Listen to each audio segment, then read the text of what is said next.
You're about to watch another exciting episode of the Dungeon Run. But did you know that you can actually be part of the adventure? Tune in live on Wednesday nights at 6 p.m. Pacific time, and you can make your voice heard and help determine the fate of our adventurers. Hope to see you there. Welcome to the Dungeon Run! Good evening, friends, and welcome to another spine-tingling, sanity-busting episode of Forbidden, our Call of Cthulhu series. We are so happy to be back. We've got a full house for the first time in a bit. It's been a while. It's been a while. We've been loving the little and the audience has let us know that you love it too, but the little kind of more intimate, like two character, one, you know, like everything like that. And we've really been making do, but it's so nice to see all these amazing faces, and we've been just jumping for joy ever since we hopped on before we got started. As always, the conversation prior to the show is often the best part, but I shouldn't tell you guys that.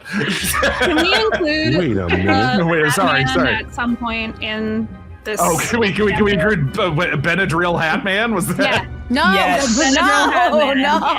Yes. Yeah. Hallucinate a man with the hat when they're on heavy drugs. Or sometimes when you're not on heavy drugs. I was not on any drugs. I just Right, you're right. I was on a tumor. It was not a I was on a tumor. Oh God. Oh no. Oh my goodness. Anyway, we hope you enjoyed. Speaking of which, we hope you enjoyed our last episode, the solo one-shot that I did with our beloved Kiki Lee, Alone Against the Tide. Kiki had a very good time. If you haven't checked that out, what a weird and unexpected mystery that was. And no spoilers, but her character Jackie did somehow survive the night, which means I get to bring her back into the story at some point and subject her to more psychological torment. Stay tuned. Nice.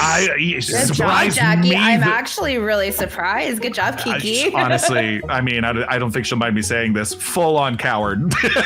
Yeah. Cowards are interesting people too. As a coward, I know. Yeah. Honestly, Charlotte could Don't relate. insult It was kind of similar to Charlotte's origin story of like, can I just leave? Can I leave? I don't want to do any of this. And we know what happened to Charlotte. Well, we're still figuring out what happened to Charlotte, but It's a threat. it's a little bit of a threat. No, I just wanted to say thank you. By the way, I wanted to say thank you to those of you who tuned in last week to our Friends of Critical Role's 24-hour live charity event with Sam Riegel and the whole crew. I was lucky enough to fill over an hour with Sam, having a lovely late conversation late on Wednesday night and help pass the time. And at the end, they raised over $88,000 for two different cancer charities, which was amazing. It was a lot of fun. And if you want to watch the whole stream, it's available now on beacon.tv, or they've been releasing pieces of it on YouTube bit by bit as well. They had members of the cast of The Pit, DuckTales reunion, all kinds of stuff. And Sam and I chatting about creativity, inspiration, and Kids in the Hall for like an hour 15. Kids in the Hall. Yeah, we talked about Kids in the Hall, talked about a lot of sketch comedy talk. We had a great time. Both wearing our fresh cut grass cardigans. Yeah, your cardi. Which is one of the most comfortable pieces of clothing I own. It really is. It's very so good. But yeah, check that out. And thank you for those of us who joined us last week. And for those who donated, that's incredible. But Ron, can we talk some sponsors? I guess we should.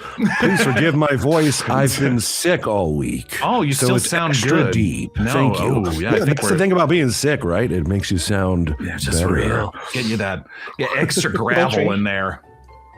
We're sponsored by Die Hard Dice, the place to go for gorgeous dice and accessories, with free shipping on all orders $40 or more. They are the place to go for your favorite math rocks. Don't forget about Die Hard's special Loot the Castle promotion, where you can earn a bunch of awesome free stuff with every order of $30 or more. Earn gorgeous free dice boxes, and so much more when you complete any order now at dieharddice.com. Remember to use our coupon code Dungeon Run, capital D, capital R, all one word at checkout for a discount on us. We're also sponsored by Eldritch Foundry, where imagination meets craftsmanship. Build gorgeous, detailed minis of all your games, now available pre-painted. They're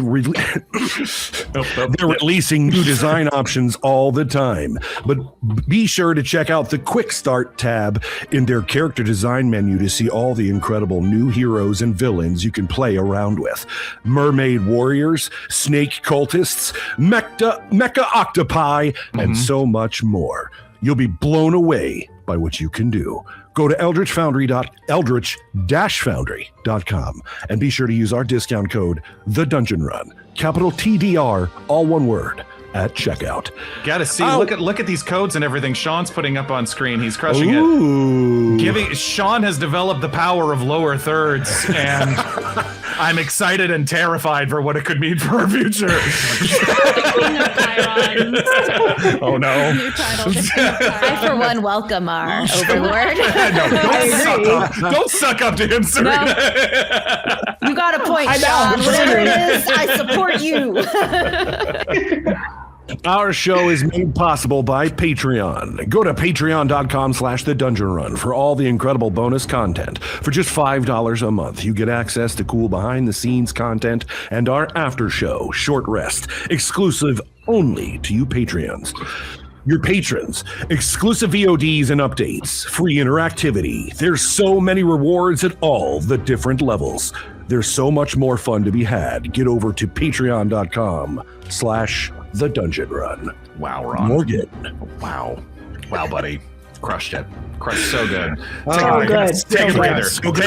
Take a breather. That was good. I will. Thank you. Oh my God. Excellent. As you might know, or if you're new here, we are an interactive show where you have the chance to affect our story in unique and surprising ways.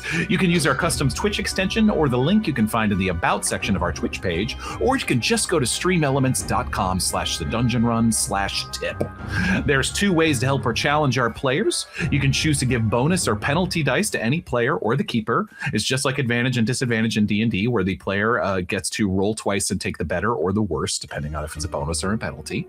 And also, you can gift any player the power of luck. We are giving you the option of adding 10 luck points to any player's stash that they can use to turn a failure into a success.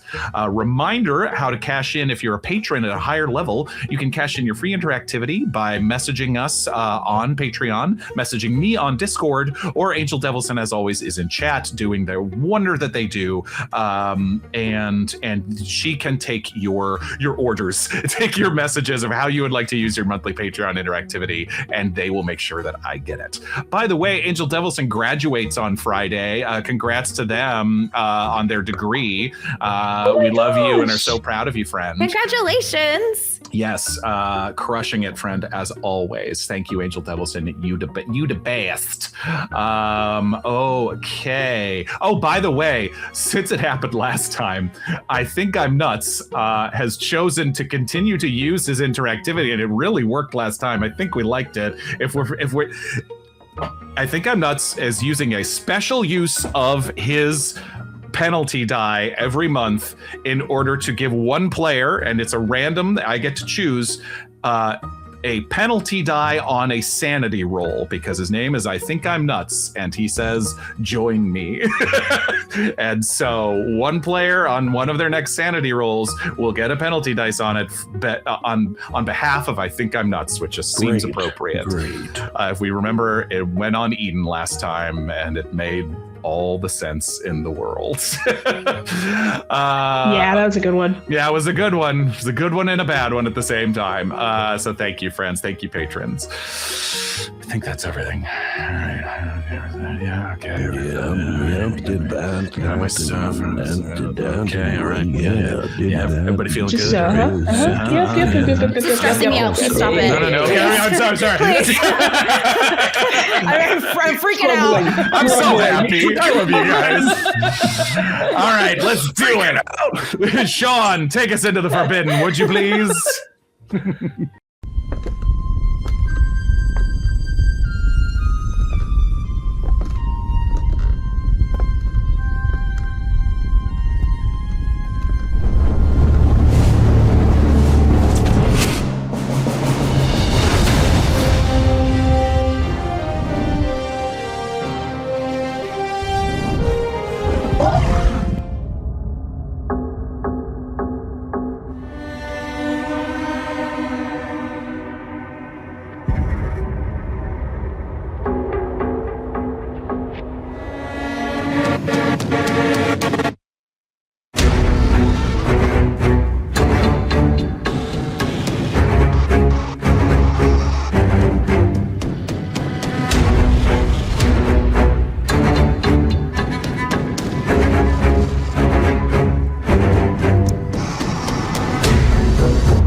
The last time we were together, Diarmuid took some heavy damage, Eden discovered a horrifying betrayal, and the investigators had their own little house party inside a royal manor.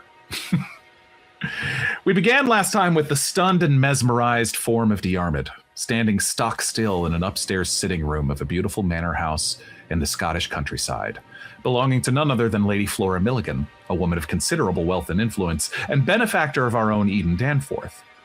Diarmuid had arrived here quite unexpectedly when he jumped through a gate cabinet, the twin armoires crafted by the devious and brilliant Memphis the Great, that allowed a person to jump through one and be immediately transported to its counterpart, no matter how far away. Finding one such cabinet in the apartment of Josephine Lynch, the alluring and most likely psychotic assistant to Memphis, who had previously attempted to murder both him and Lorelei, Diarmuid's curiosity got the better of him, and he took a running leap into the unknown as, in a flash, he was whisked hundreds of miles away, dumped out of the matching cabinet on the other side, and deposited on the expensive carpet of the room he was now standing in. When he discovered the cabinet in the house he was now in belonged to the Lady Milligan, Diarmuid confronted her, demanding to know how she was connected to Josephine and threatening to bring the lady's secrets to light. No doubt breaking the heart of Eden, someone he seemed, by all rights, to care deeply for. And it seemed to have an effect. The weight of the discovery seemed to sit deeply on Flora's shoulders, and she spoke of regrets and powerful allies and enemies pressuring her in directions she could never have anticipated. Slowly, Diarmuid began to soften, more motivated by the well-being of his unknowing friend, no doubt. But as the lady kept speaking, her voice took on a low and sonorous tone, and before he could resist, Diarmuid began to feel his limbs go tingly and numb. Soon enough, he couldn't even speak, like his body was unwilling to listen to his brain's commands. Having enraptured Diarmuid with an enthrall spell, it would seem Flora Milligan knew far more than she was letting on. I do think you're a good man. It's so unfortunate. The lady spoke with detached regret, like she was discarding a favorite handbag, as she left the room and called for her housemaid, Eloise, to prepare for a swift departure.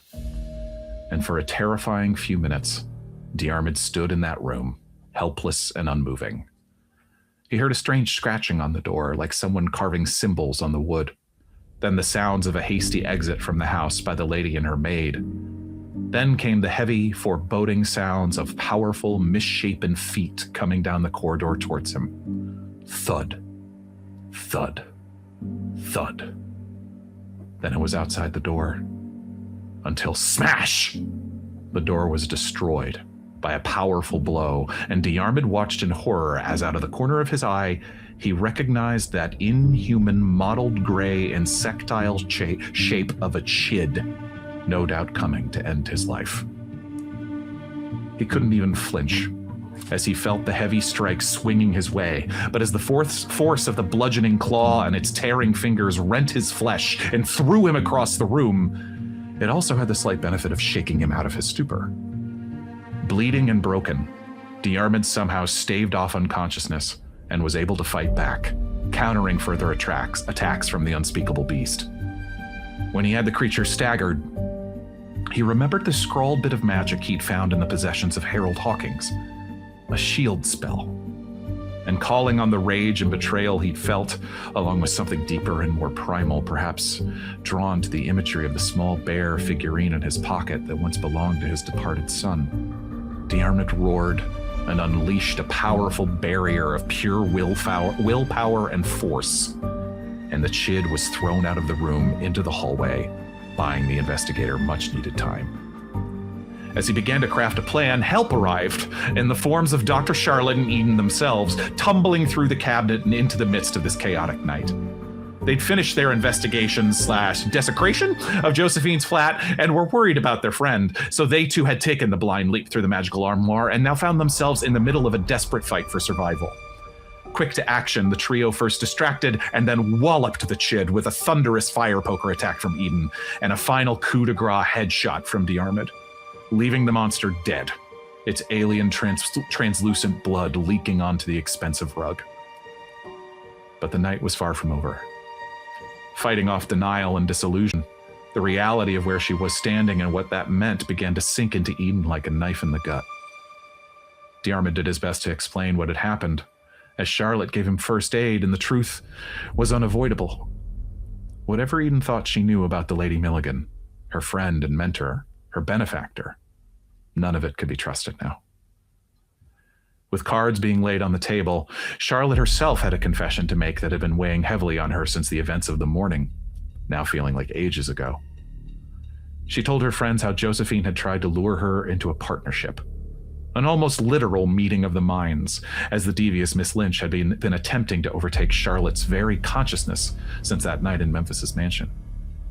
With Josephine grievously injured in a hospital bed, the former magician's assistant did her best to sway the doctor towards her plan. They could work together and protect one another from powerful and malevolent enemies. After all, as Josephine warned, I might have opened the door to your mind, but that doesn't mean someone else can't walk in. But knowing she could never trust Josephine, Charlotte decided to take her fate in her own hands and deny the offer. The rejection coming in the form of a swift and meticulous administration of a deadly dose of painkillers to Miss Lynch, bringing her to a quiet and peaceful end in her London hospital room.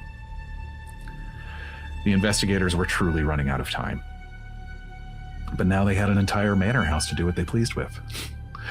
They set to ransacking the place. Food was snatched, valuables were swiped, master bedrooms were soiled. I guess, right? Okay, that happened. But when the team found Lady Milligan's private study, they made a fascinating discovery.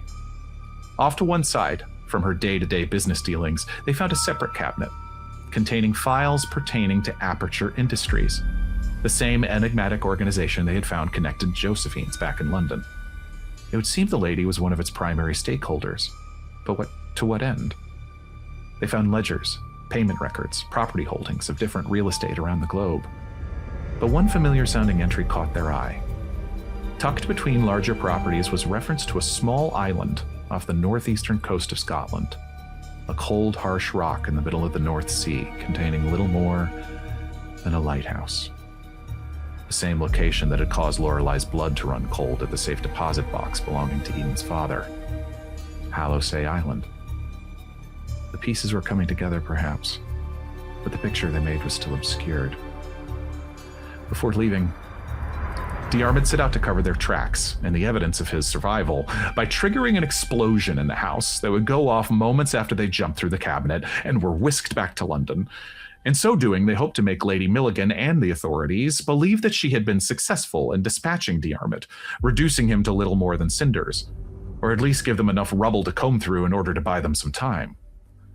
Let us not forget, as a Scottish royal, Lady Milligan had held considerable sway across the British Isles, and a woman of her influence could indeed make their lives very difficult in an untold number of ways. Saying goodbye to a place she'd once called home, Eden leapt once again through the magical cabinet, holding on to Charlotte's hand, and lighting the fuse on his newest homemade combustible masterpiece, Diarmuid quickly followed. Now, I was just reminding our players of this right before we started. The original intention of the three of them was to end up back in the rooftop garden of Lorelei's flat, where if you'll all remember, they had transported one of Harold's cabinets to there.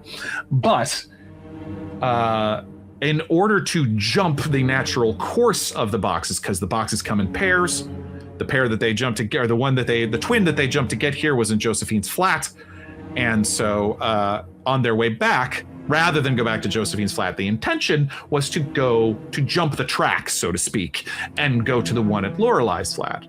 However, Charlotte failed her power roll, and I allowed Eden who had succeeded, to stay with Charlotte and follow her friend rather than separate them.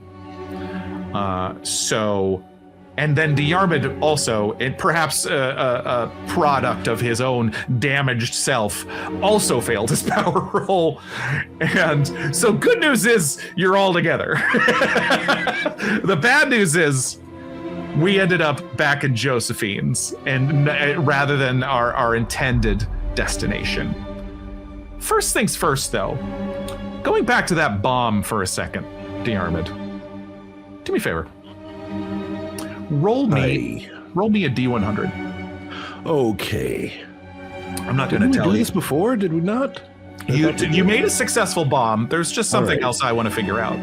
And this is a little more complicated than a luck roll, so I worked out a little table of my own that I'm not going to tell you about until Sounds after like you a tell me wild your roll. magic table, if you ask me. Show off. If you roll wrong, you turn into a potted plant. No, just kidding. No, I'm joking. Hey, I'm joking. That happened to happened to a group of mine this last weekend. believe it. Actually, true story. Do I have any advantages or disadvantages? No. Just All right, 33. 33. It's a third of 100. It is. Okay. You feel I pretty gotta be good. sick more often. Yeah, this voice is working It's for you. crazy, bud. man. As long as It's it kinda cool. doesn't burn you out or No, anything. it's in fact, trying not to sound this deep was hurting me. Got it. Okay. Yeah, I need to go to the doctor. Clearly, I know. Yeah, go easy. it's allergies. 33. Okay. Yeah. All right. Make a note of that. Did I turn into a potted plant? You did not turn into a potted plant. No, Oh, you're good. Shucks. Let's say that your bomb. Golly gee willikers. Your bomb did what it was supposed to do. Oh, well, that's disappointing. I mean, no, it was always going to go off. No, for sure. But does it destroy the box, or does it blow up a whole house, or That's honestly what you were rolling for. Yeah. Oh, How good. much Good. of the house you take with it? Cool. 33% of the house, I guess. No. No, you rolled well. You rolled well. Great. Oh, okay, great. Yeah. Good. Yeah, I yeah, mean, yeah. it's a roll. It doesn't really matter. Yeah. Well, good. No, Yeah. that's 33 is good. Okay, great. Yeah, I would assume the bomb probably destroyed the cabinet. At least definitely Diarmuid does. destroyed the cabinet. Great. For sure. Otherwise, we're gonna take that cabinet with us wherever we go because it's immune to bombs. So separate magical effect. Get it quickly. Get inside it. Yeah.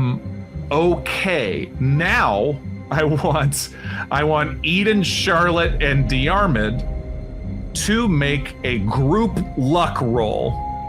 Oh, a group luck. This is a new thing I'm trying, but basically, if you'll remember, as you'll now know, you are going back to the home of someone who was murdered in the hospital this morning. Now, it maybe just seemed like a quiet death, so maybe not murdered, but basically, there is a chance. Her spirit is is there no any longer with temporal? us. Yeah. And is there any temporal things happening in the box, or Temporal? like maybe only? Yeah, I just mean like maybe not lose a that couple of much hours. time. You want me to start introducing time travel into No, I don't think you do. No, Morgan. this? I did that assumed once. already no. I did that once, and Ron's character literally ended up blinked out of existence by a paradox.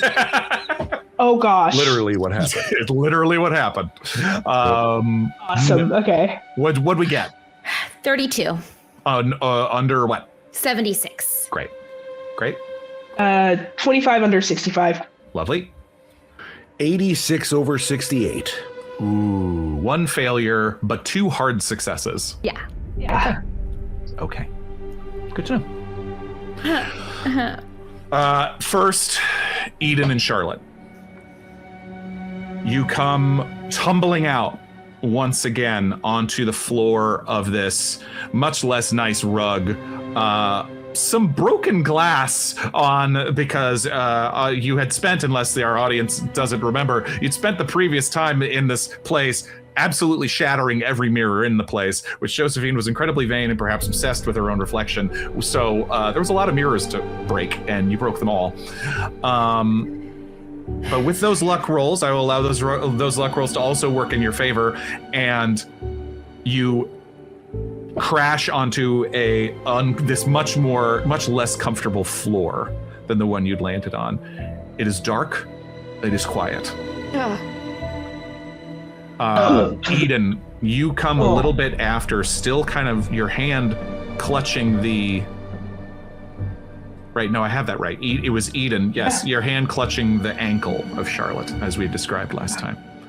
Yeah. But Charlotte, you come first, and then, yes, the both of you land. Charlotte basically the way that we've fallen out of the cabinet, Charlotte is the bottom of the pile. Because I'm assuming it's just a narrow door and we just all went boom, boom. Yeah, I think it's probably about a yard across. Yeah. So I think that Charlotte kind of slides through and she like opens her hand and there's just like glass shards. It's not like enough to like really right. But it would be poking out.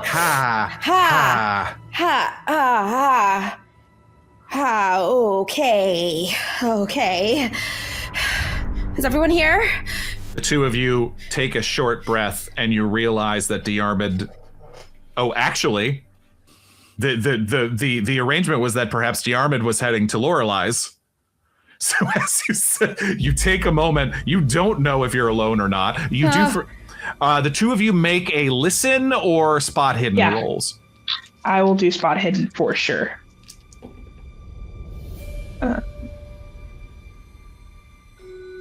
That I went everywhere. Yeah, we're 35 under 75. I fail, but not a bad failure. Just okay. Yeah, you're still like plucking glass out of your hands and everything. God. Eden, you land, realizing you're not where you're intended, but also what you know now about what happened to Josephine. Things feel even a little bit more dangerous for a moment as you land back in this location. And you have the wherewithal to listen for anything, any authorities, anybody, and it is quiet. You're confident that you're alone. Okay. But literally moments after you're able to make this, Diarmuid, there is another flash of light, and Diarmuid comes flying out of the cabinet right behind you. Oh, Danny boy, the pipes are... Oh yeah, you're still like blood loss. You were able to stop his blood loss, but Diarmuid from Glen to Glen. You're I reach over and cover his mouth. Yeah. We're gonna play a game, Diarmuid. We're not singing. Do you want to play a game? It's the quiet game. So we're gonna be so quiet when we leave. No, shush. Quiet game. Oh, we're not. No. What happened? Yeah. It messed We're not up. in the right What happened place. in here? Yeah, you what have happened been in here. That's right. This is where you jumped, Diarmuid. So you have been here before, but it definitely looks different. The floor is scratched horribly, as if by several knives had marked the wood of the floor, and also all the mirrors that were on all the walls and most of the surfaces when you first are shattered around you. Okay, we need to get out of this house as soon as possible. Did some of the blast come through the portal, like right when I was coming through, or like is that why everything's sort of? No. We'll tell you when we get home. Actually, as he asks that question, something kind of strange happens. There is not as bright a flash as you would normally see every time someone else had watched someone jump through the cabinet. There is a faint shimmer that in this dark cabinet, in this dark apartment, there is a faint shimmer that happens along the back of the cabinet. We'll say maybe about 10 seconds after Diarmuid lands on the ground. And then there is quiet. Well. You know, I just realized I made a pretty good bomb while hammered. Imagine what you can do sober. Oh, wait, I don't need to imagine it, I know, but I just like to say that you teach you how to do this in the military while you're under the influence so that you can do it in case, you're under the influence. Tell us more about it after we leave.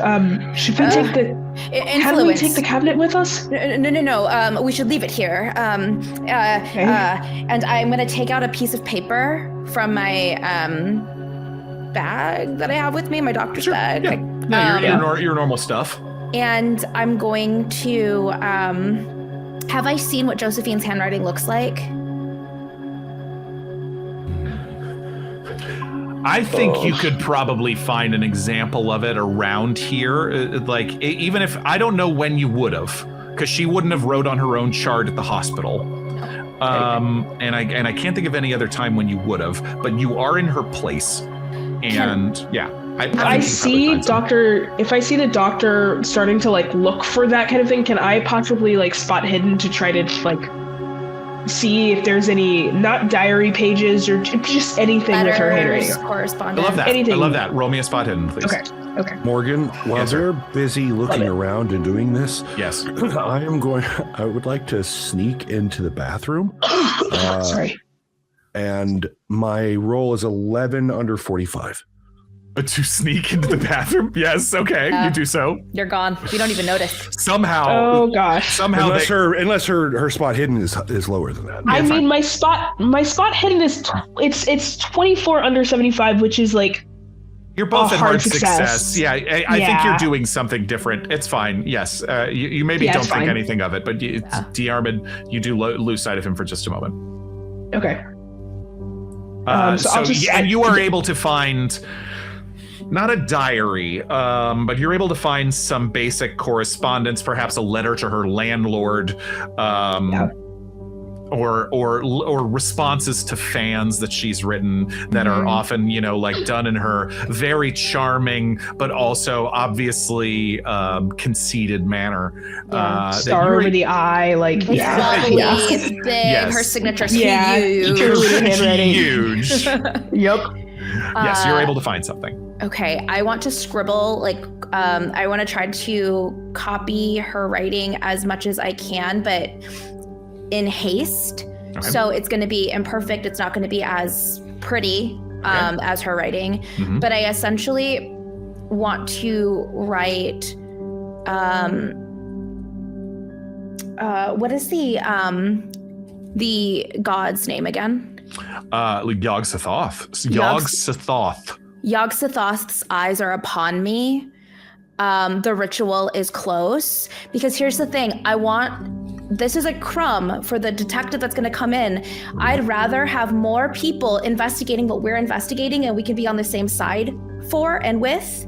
Fascinating. Yeah. And if there is a pet, like a sigils everywhere, there's a weird cabinet. There's a giant eye carved into the floor. So, Yog-Sothoth is coming. I feel the shadow of him cast upon me. His breath makes my hair stand still. It is nigh. Because even if they drop it. And where do you put it? God, that's so on smart. the cabinet. Just put it on the cabinet. Okay. Roll me. So smart. Is there a forgery roll? What's the skill for this? Let me look it up. Hang on a second. I have sleight of hand. I have stage magic. I forgot that I have that. Okay. Library use? I will allow a hard success in either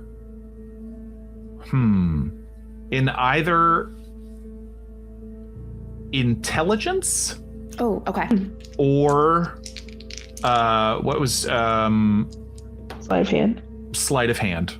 Either one. Do I have any Yes. As a matter of fact, you do. Stand by. You have one more bonus die from the mysteriously named HH, who's been giving some bonus dies.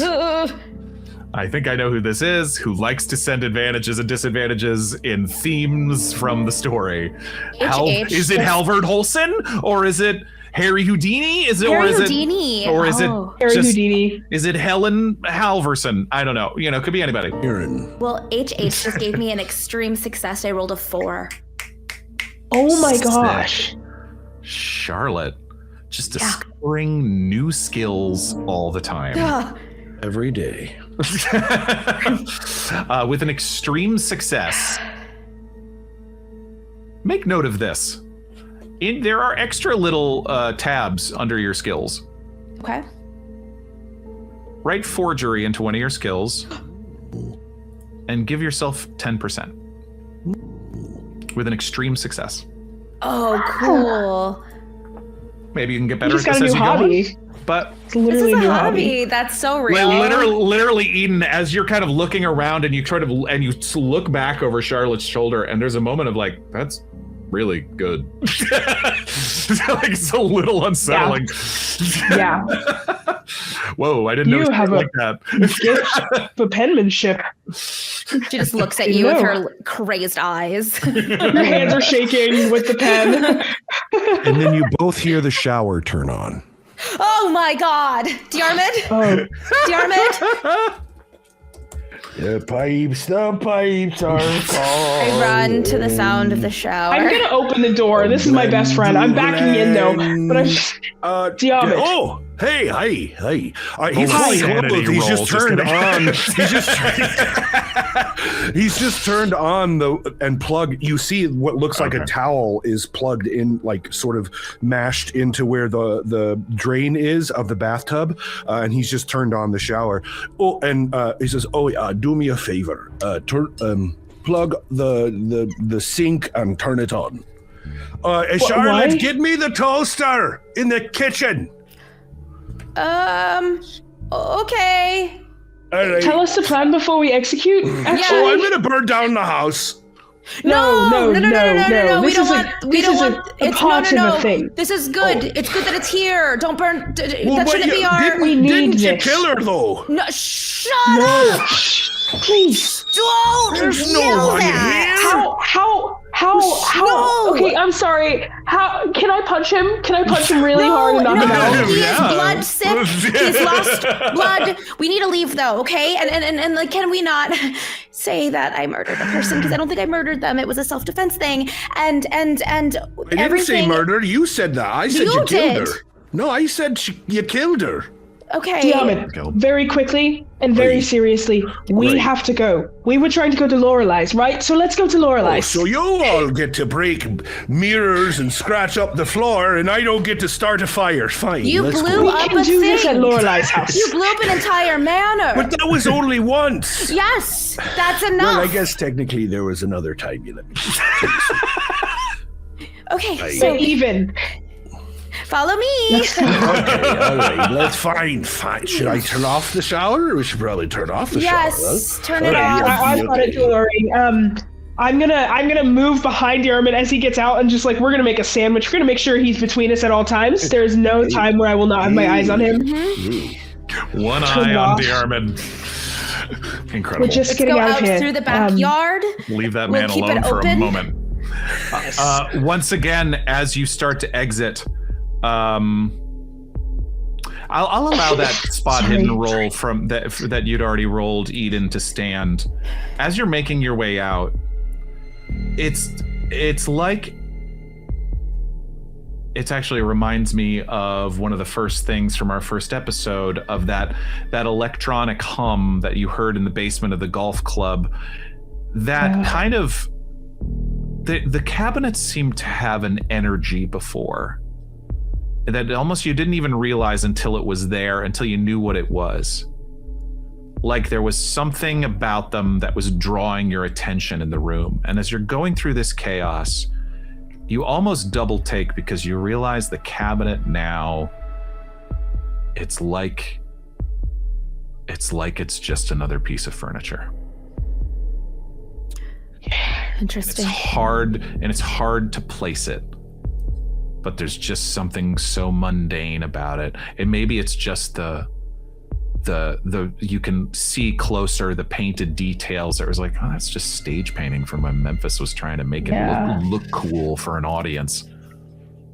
Like, But- it wouldn't even let me notice the details about it before, but now I can fully look at it. I can Something fully about it. see It's almost like now you can see, you didn't even notice the paint is chipped in a couple spots and there's dents in it. And now it seems ever so mundane. Well, I was worried we were gonna have to destroy it. So What? Just the house? I told. no, okay. no, and- not the house. No. Oh. The cabinet. It seems that Trunk? it's lost its connection to the Morgan, others, perhaps. Yes, sir. something pops into Diarmuid's head, despite him being in this state, low blood, not sugar, but low blood. Low blood, high alcohol. Low blood, high alcohol. Half and half blood alcohol. Oh, content. God. And he pulls the orb from his stuff, and we can tell, like, I guess, and just sort of move it in the direction of the cabinet. Not a thing. I think if we destroy its twin, it makes the other one whatever this is now. Deactivated. Just a cabinet. Well, Oh, one less place to accidentally fall to, I suppose. we need to go back to Lorelei's flat. I was hoping we could go get a burger. Well, perhaps I we will can point get out one that as far as later. geography of London is concerned, the neighborhood that you're in now is closer to Piccadilly Circus, where the hospital and Lorelei are, than you are to Lorelei's flat. Let's go grab Lorelei. I was going to We'll say go we should grab go to the Lorelei. hospital and get a burger. I don't know if we have time for a burger, but you know what? Let's just move. They don't have burgers here. Oh, Yes, I I was miss quite America, confused. and I never thought I'd say that out loud. I mean, Sorry. I'm just now realizing by the looks on your faces, am I being an ass or arse? Oh. Excuse me. little bit. You're just Just, you're just low blood. Hey, buddy, you're just low blood. We need to get you out of here. I need some sort of meat or cheese or something Scottish would be really nice. I think that Lorelei will be glad to have us in her home, using all of her Especially- French and different spices things to make something sweet for you later. And not for nothing, before you went low blood, you did mention a thing about how if the lady goes and talks to people that they might know your people, right? And everything's Oh, connected. So we need to go right. I quickly forgot- to yeah, pick I up forgot Lorelei about because that, she yeah. might be in danger. The car starts. I'm already at the car starting it. I'd be very.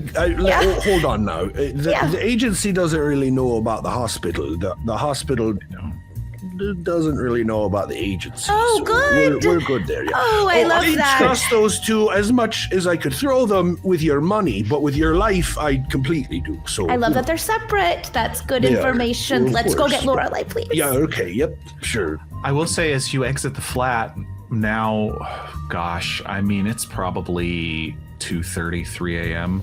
Yeah.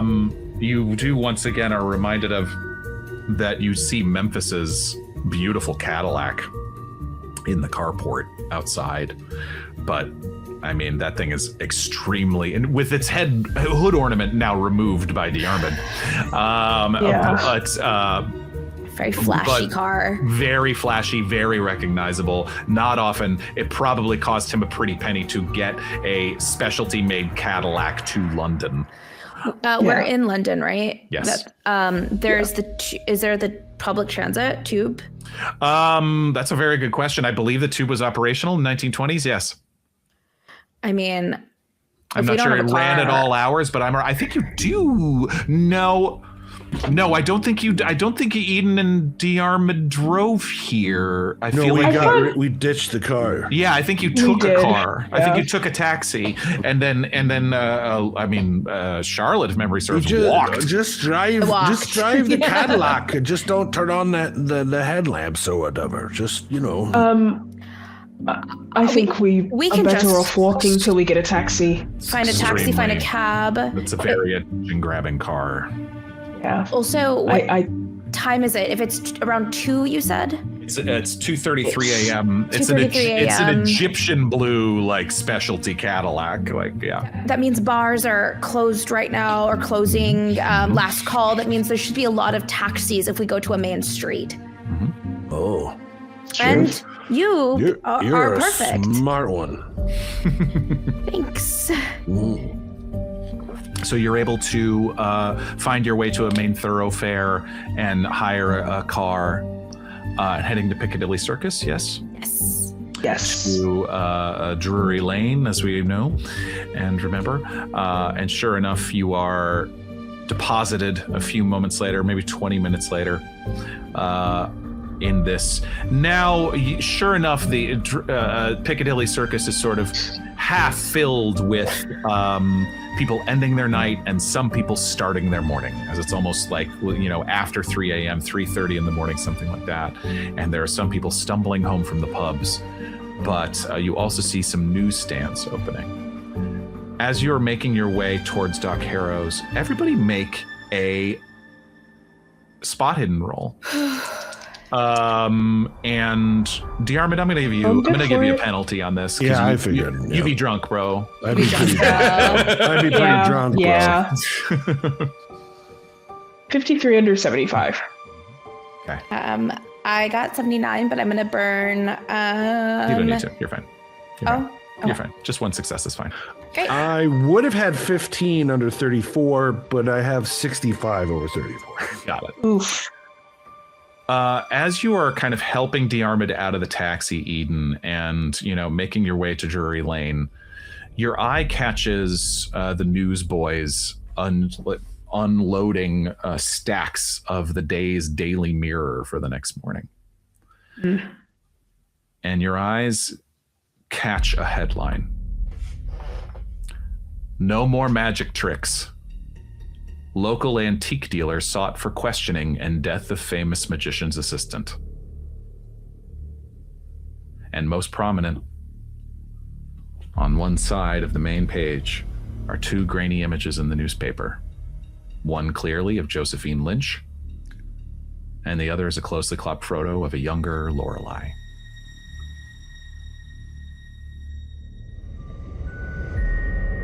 Wait, what? What? To remind you, I said this in the Discord this week, when I had the logic exercise of all of the ways that your actions have spiraled out in so many ways, I had so much fun coming up with this. And one of the things is, let's remind ourselves, why were Lorelei and Josephine in the hospital?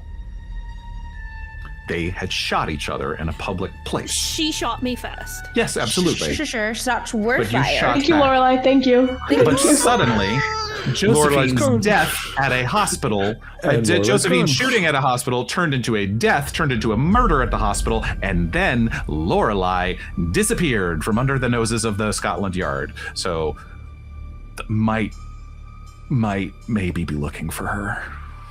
That makes sense. Yes, it does. Yeah. Consequences!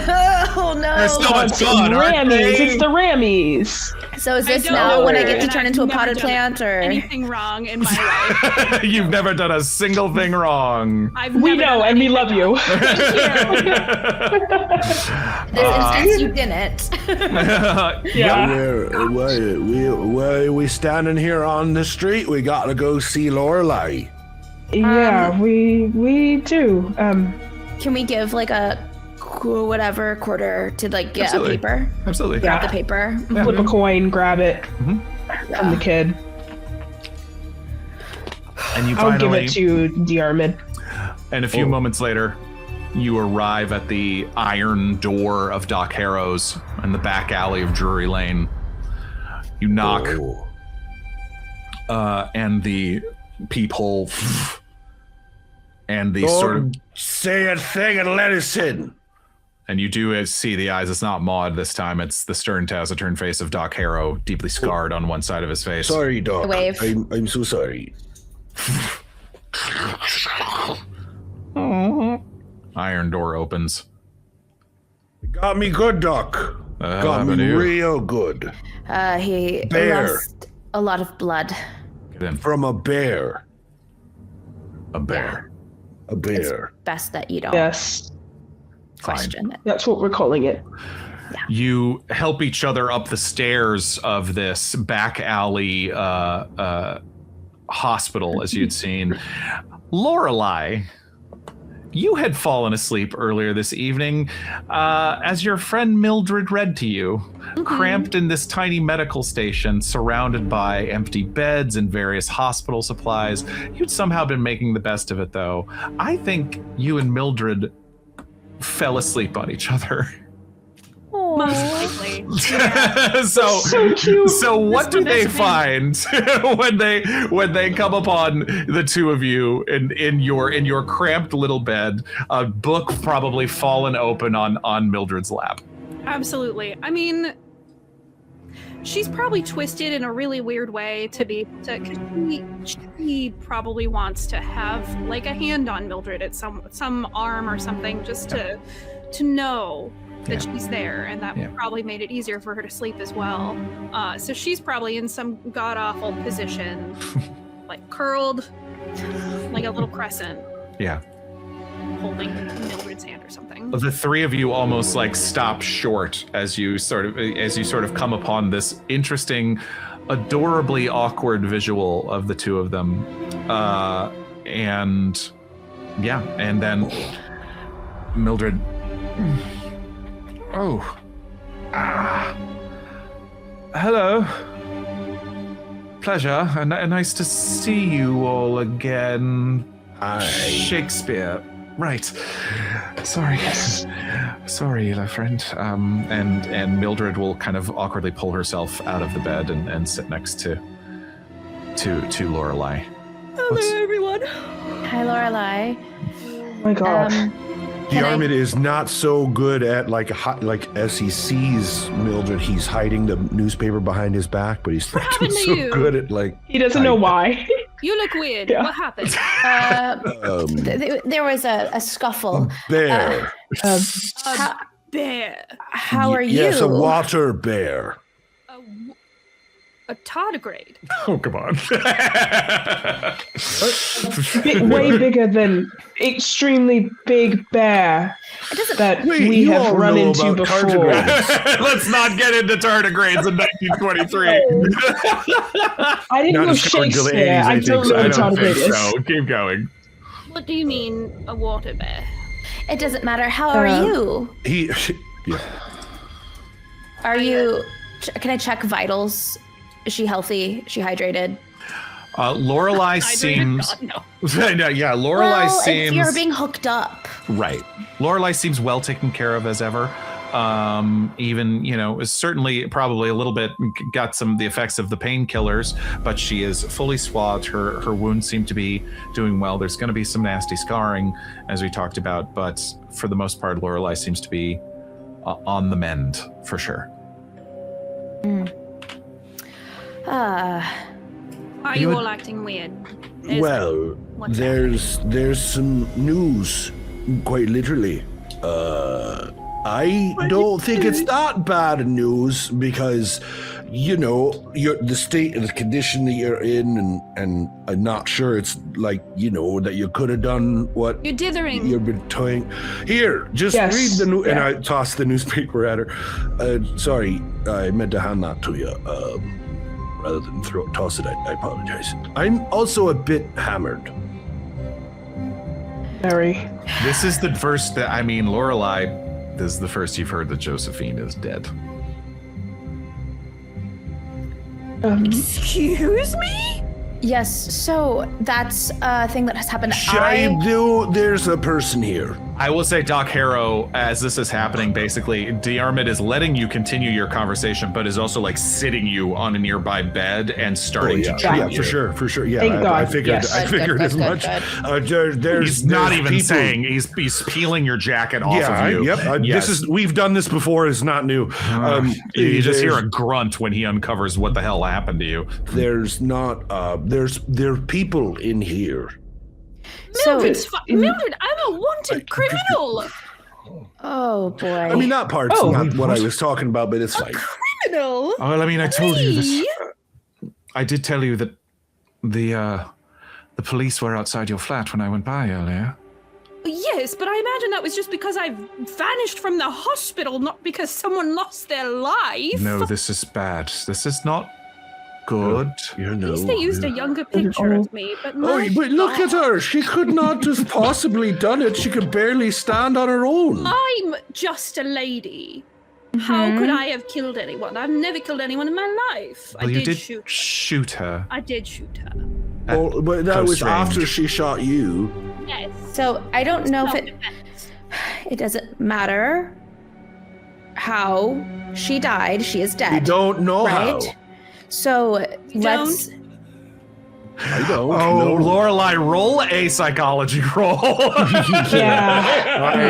I'm going to go ahead and auto roll the deception. This is what we're doing? This is what we're doing? You don't? I don't know Guess Mildred. what? I do not trust her. It's an 11. Yeah. Okay. An 11. An 11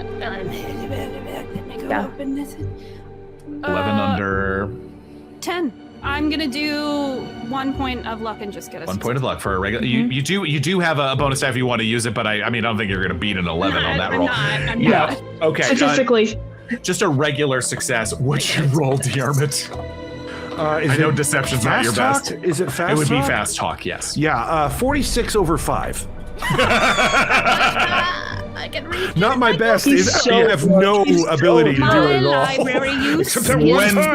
so. Listen, my library use is so good that I can read you that. I don't have any proof of what I think When happened. Diarmuid said we don't know how she died, you see that he's clearly avoiding your eyes. Mildred. Okay. All right. I'm gonna go. Okay. Do you need anything? Oh, so much. Do you have my number? Of course. Do you have the number of the shop, which is where I'll be? Mildred. I'll leave you all to it, I suppose. Yes. Be so very careful. Yes. If anyone comes around the shop and seems a little funny, go to my house. I run an antique bookshop. They're all I funny. know. No, you know what I mean, though. Not yet. If they're asking strange questions, if they're asking about me, just go to my house. I don't believe your house is going to be safe anymore, Lorelei. What does that mean? If you are being accused of a crime, then there's a good chance that your house is being cased. I'm not saying that she needs to be safe from the police. I'm saying she needs to be safe from other individuals. Yes, so we should find another place where we will be, because we will not be at your house. No, I think in the case of being protected, if someone is coming around her, that is that what you're saying? She'd at least be Yes. around But police. also, you're right. We maybe need a safe house. Hmm? Right. I do going- have Whew. To write some letters. possibly. Yes.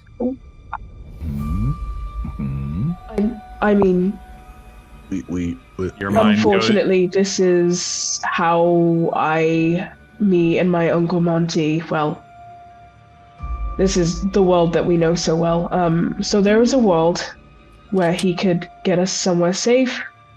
I was planning on talking to him anyway. But Mildred, please take care of yourself. If you do see anything that would put us or Lorelei in danger, I mean, The wait less you till know, we the reach out. better. But yes, just keep track of it. Don't tell anyone. Just keep to yourself. It's better that way. And you will get in contact with Julius.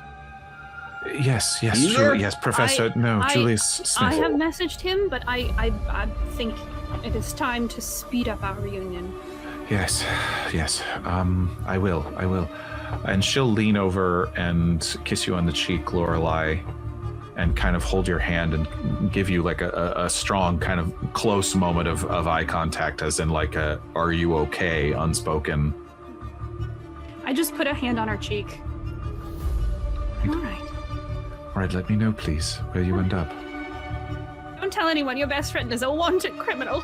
Oh, I mean, I think it makes you kind of cool, honestly. really? You I think don't feel very murderers are cool? I did not murder anyone. Depends what do you mean? on depends Well, I on don't- the victim, I suppose. I didn't say that. Anyway, All right, I respect you, lady. That's yep. anyway, I'm going to leave before Oh, things me, get Barbara. more incriminating. Please be safe. Yes, I'm going to go home and try to sleep. Good night, all. I hope to see you under better circumstances. And she leaves. Lorelei, it is good to see you. I haven't seen you conscious in a while, and I feel like it has been a long time since we've all been in the room together. Strangely enough, it's only been about 18 hours. Very long. We're very codependent at this point. we really are.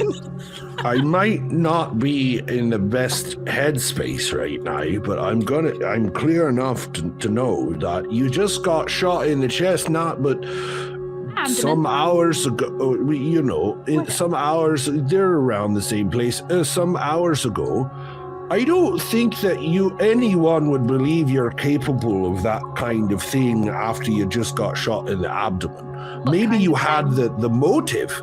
What kind of thing? What? What do you mean? Murder.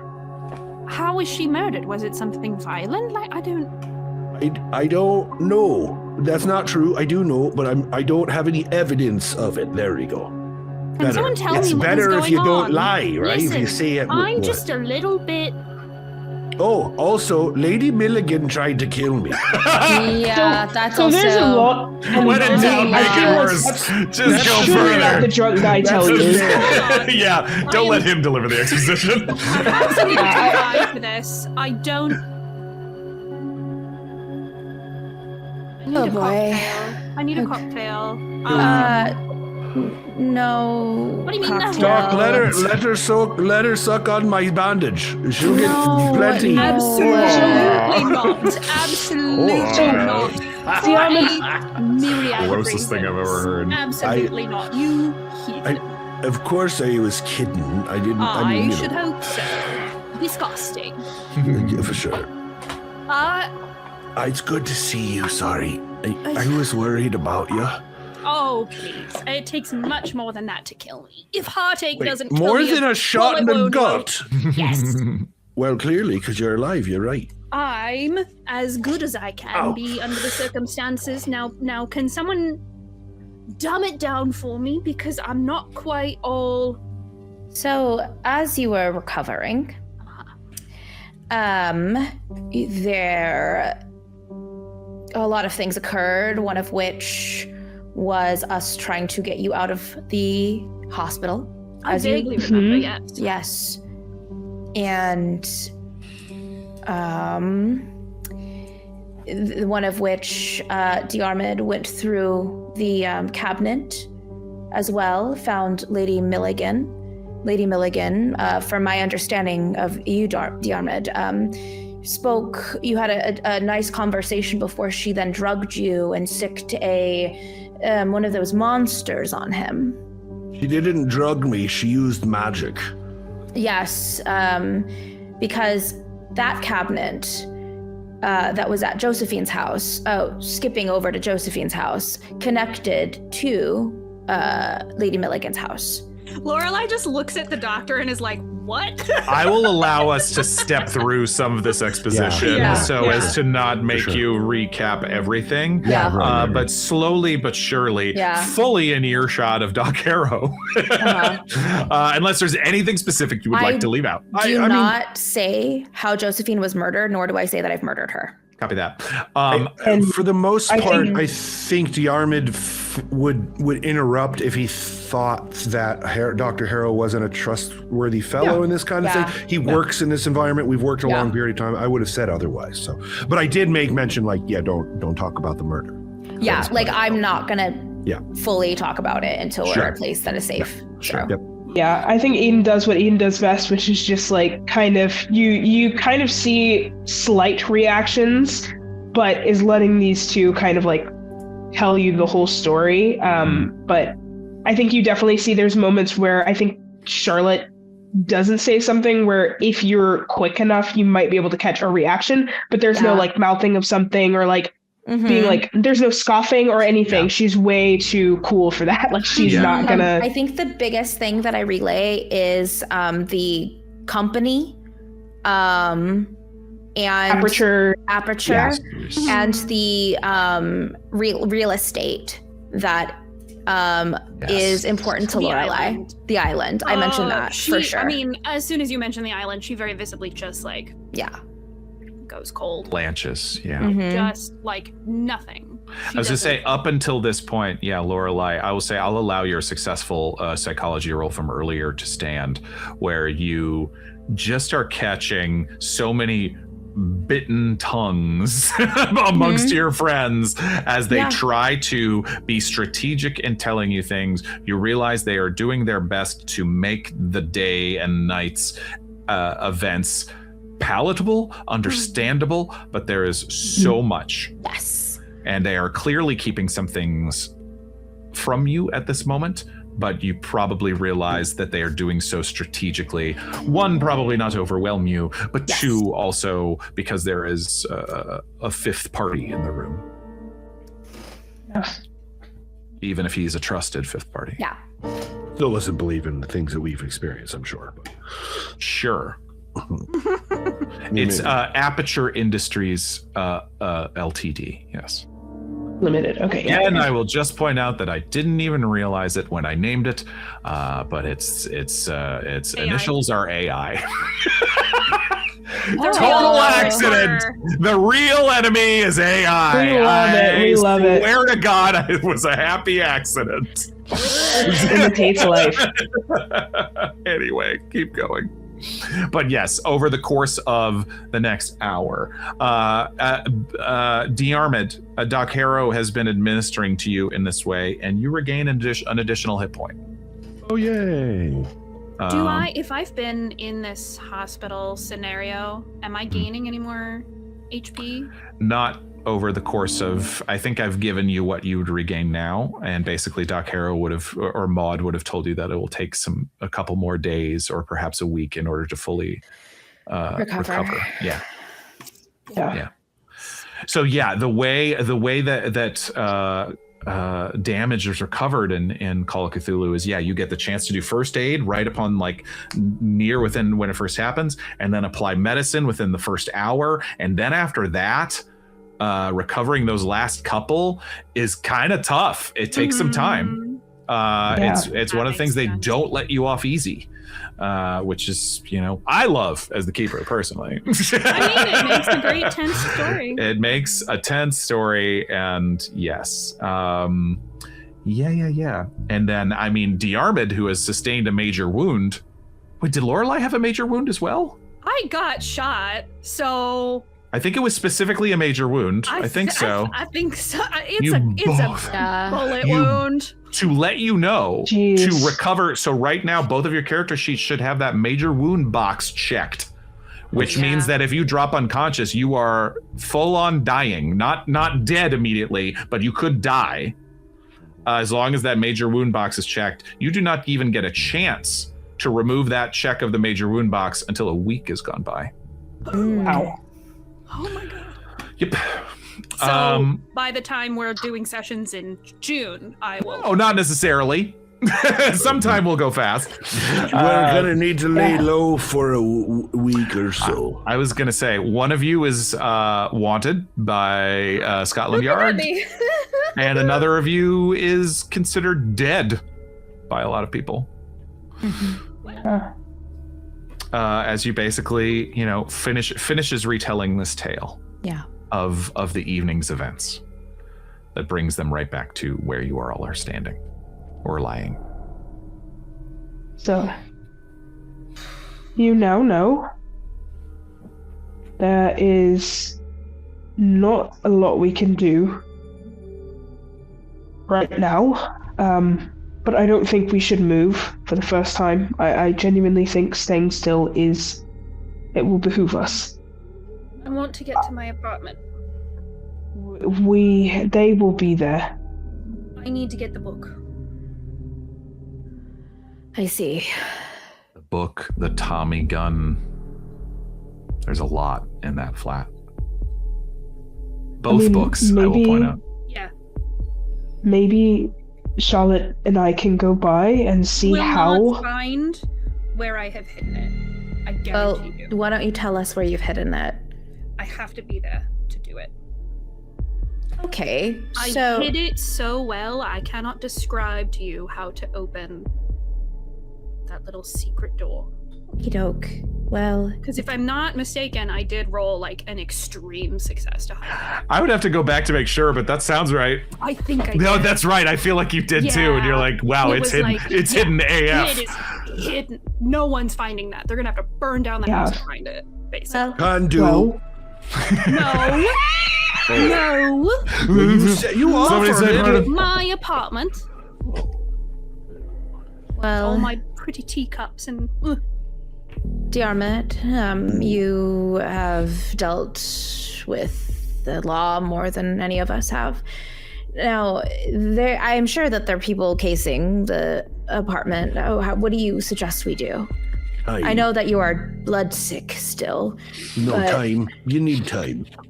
They only watch it when they have the hours and paid for the cops to do it. If a week or so goes by, they're not going to watch it. They'll come back and ask people, "Have you seen her?" So You know, we Wait. wait. You know what they're not watching, probably? What? A cabinet. Yeah, that's not. That unfortunately not an option. Well, Why not? Well, The cabinet on my Yes. roof. We don't yeah, but know where the other one is. side. do actually. Oh, is that the one at Ingrid's? Yes. Not a bad idea. Okay. I sometimes have them. Sometimes. Bad Do idea. that. Good idea. I think Oh. we can wait a little bit before we go. We still And do. I think- Yeah, you just got shot like less than a day ago. So Listen, if I let any little things stop me, I wouldn't be where I am today. Unfortunately, we cannot risk I'm any of mostly- us being. I'm mostly trying to be jokey because you dumped a lot of information and many very serious implications for all of us. And Yes. deeply personal issues that we are historically not good at dealing with. How you doing? Me? No, Who? Eden. Like, Oh, hey, look, my mom didn't try to kill my best friend. Your words, not well, I mean they're mine too, but your words. And I was your best friend. you three are my best friends. I've had zero friends for like most of my 55 years. I'm 55. Oh, I didn't know that. I'm 44. Yeah. oh, I didn't know that. Nice. 55 and 44, that's so So the only friend I had before all of you is my wife and my son, and they're gone. So like I've Okay, suddenly Doc got- Harrow pulls up and like, I'm sorry, Doc. You know how I feel about you. You know. We are giving you an awful lot of information right now, Doctor. I, so you are one of seriously, us we're at clearly. this point. he puts his fingers in his ears like, Okay. just gives a shake. And I I give, love I give him a him. little bit of a. I love him give him so a much. little bit of like. I love him. You think? Ow! Hey, don't Shut poke my up. bare ribs so much. I was gonna say, and at that point, almost intentionally, the stitch that he's applying to your ribs area is just like. Ow.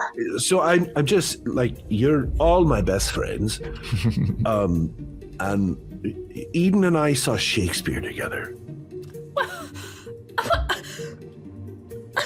It was pretty good too. Without me. I We it's just wanted right to across the surprise street. you. I was gonna say we'll take you, but now we can't. So Okay. It wasn't- Truly depressing. sorry, sidetracked. Eden, how are you? You've got to be reeling a bit.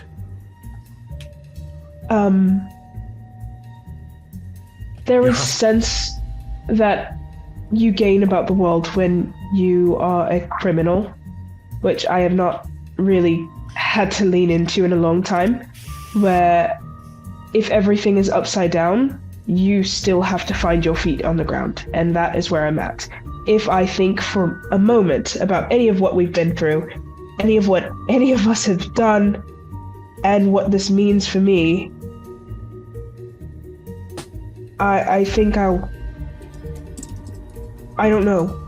I don't know where I'll be, but What you just described. The same way a soldier has to think. on the feet. on their feet and they can't think about what's just happened or what's gonna happen. They just have to live in the moment and make the choices as they come. It's hard way of living. Same as a surgeon. Doc Harrow gives another. I feel as if we have all entered a battlefield of some kind. Indeed. At least together. Yeah. And that is one Yeah. good thing about all the things that we now have to deal with personally in our hearts, is that we don't have to deal with it alone. And I feel that if we did, it would be much worse. Much Hey. harder. Yes. We can rely on each other. I like this situation much more than I did the one I had in the battlefield, that's for sure. Even given everything that's gone on, I still prefer this over that. Well, 100%. No, I will take a bullet for you, because technically I kind of did. Because you did. I hope it never happens again. Trust me, it is not gone unnoticed by me that I owe you my life. Don't even think of it that way. I will for the rest of it. Well, don't. You're my friend. You can't tell me what to do. Listen, just like you, I don't really have anyone else. I have Mildred. She's my best friend in the entire world, but I can't bring her into this. You all I'm afraid we've already done a little bit of that anyway. I know, and I've already asked so much of her, but you are my chosen family. You all very much. It's kind of strange. There are people that I love that I could never bring into this, and it sounds as if we all, Mildred, we have these people that we do truly love, but we know that they can't experience what we've seen. But then, I guess I do love all of you. And because we've experienced this together, and because we've seen things I can't understand, I guess it just makes it stronger. And I wonder what the difference is there. Trauma bond. Yeah, I suppose. It's what forges entire platoons together. Yeah. Well, this is a very good conversation that we're having with our feelings, and I'm very happy for it. However, we need to figure out what to do next, I think. Yes. I am almost of a mind to just meet with a detective. No. Get it out of the way. No. It will be lingering over us, and we can't do the things we need to do if I am just a wanted criminal. And it's easy explained that makes sense. We got her out of the hospital because we were afraid Josephine might try to kill her again. Yes, my friends are paranoid. And so we got her out, and she was unable to, as you can well see as she has a bullet wound in her abdomen, unable to do whatever it is that happened. Yes. Aren't you afraid to bring your friends who are taking care of her into the eye of the detective? Oh, I won't be there. I'm dead, remember? But they'll ask where she was. Well, that's her. And we she have went to to a prove private where she hospital, was. and it's not their business. I was drugged up. It is I their. don't remember. It's a detective. That's Not their their business, whole though. business. Their Listen, business is to prove who did the murdering. I think I can make it work. I'm a fairly decent truth sidestepper. Not a liar, I'm not deceptive, but I am good at talking around the truth.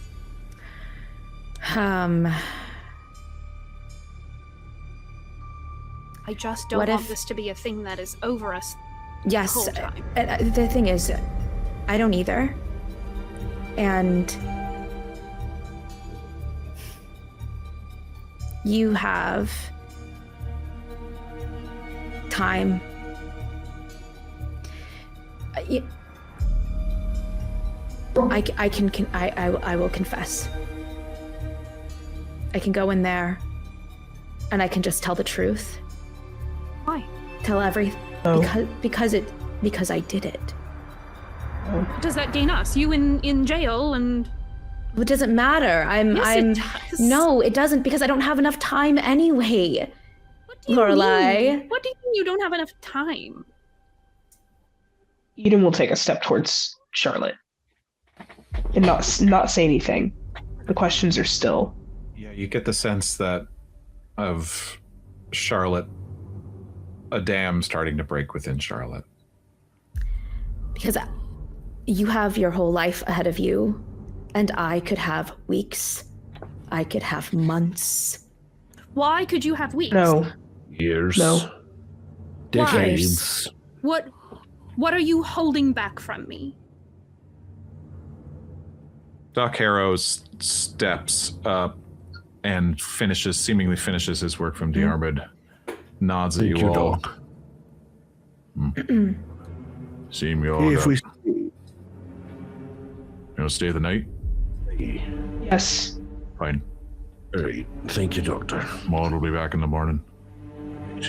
She seems to know what she's doing. She'll nod towards Charlotte. I'll leave you to it. Thank you. Sleep well, friend. But perhaps seeing, at least getting an idea of the kind of danger that is happening in this discussion, Doc Harrow gladly makes himself scarce. I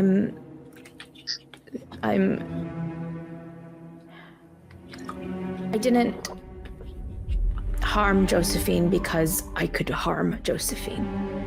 I did it because I'm sick. There's, You said she threatened you. she did, and What did she threaten you with?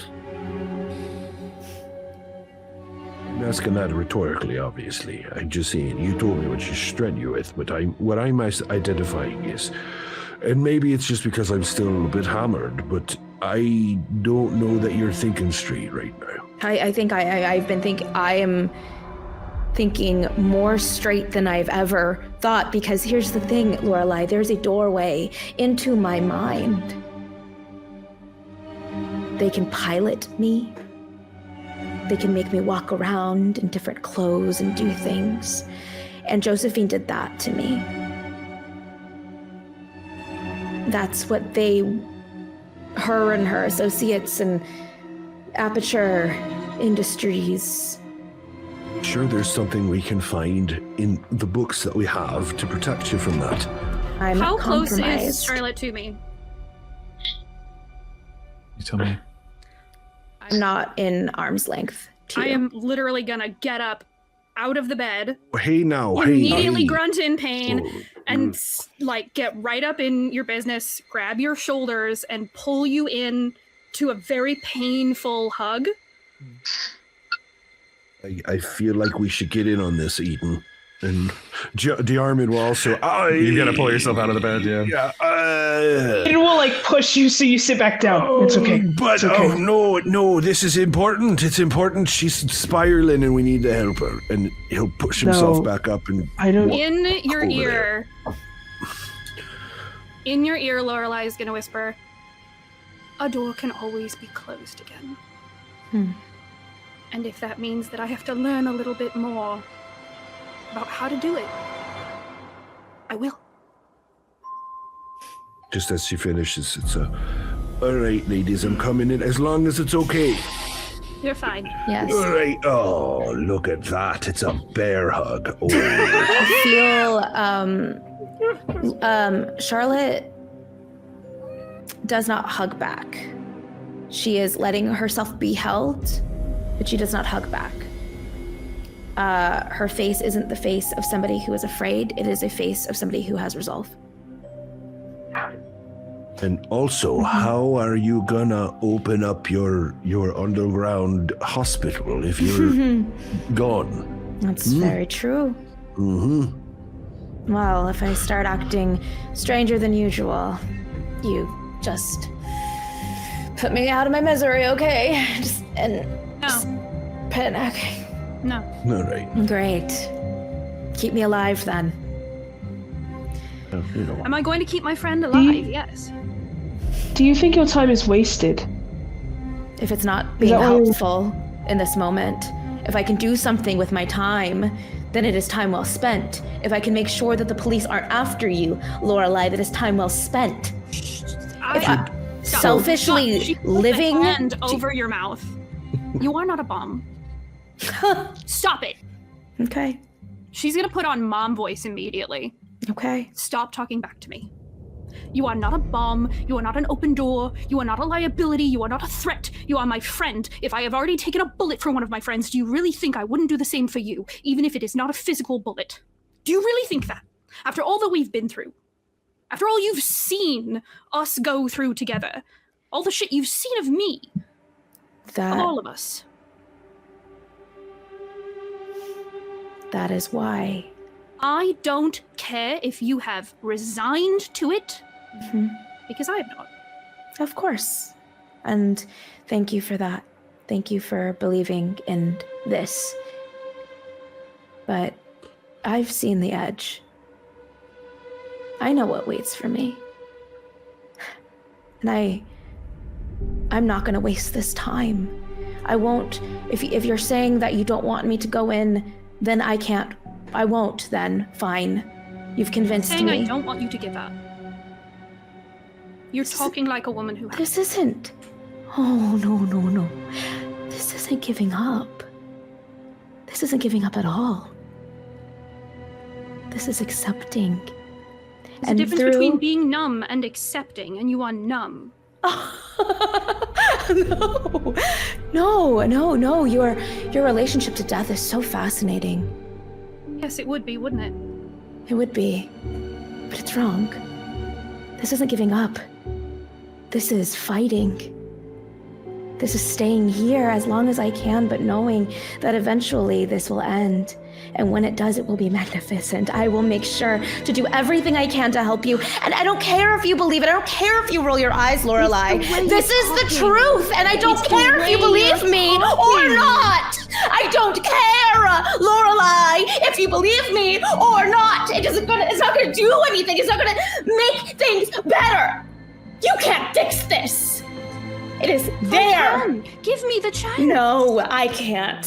Why? And if you don't believe it, if you don't believe in what I am saying, then you don't believe me at all. I don't care if you're hope, Lorelei. I love you. But God, I am tired of being told I am crazy. None of us are not listening to me. You don't hear me, Lorelei.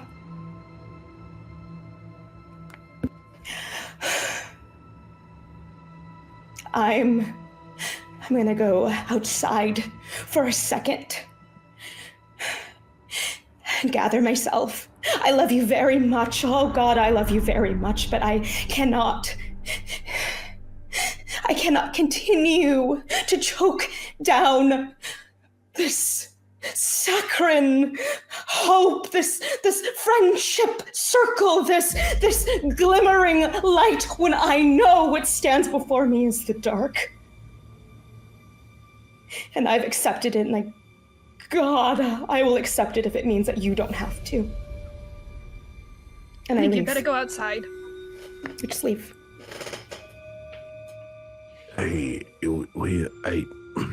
No, it's not the proper time, but we should keep an eye on her, because if there's any truth to them taking over her, to want to stop it. Just saying out loud. I think she'll be fine for a moment. I think she needs a moment, but you're right. I do think she needs someone to look after her. Charlotte, you step down onto the street. The sun's starting to come up over the buildings to the east, exposing all the refuse and decay and the detritus around Piccadilly Circus, this place that has so much foot traffic every day, so much life. You feel very in the world suddenly.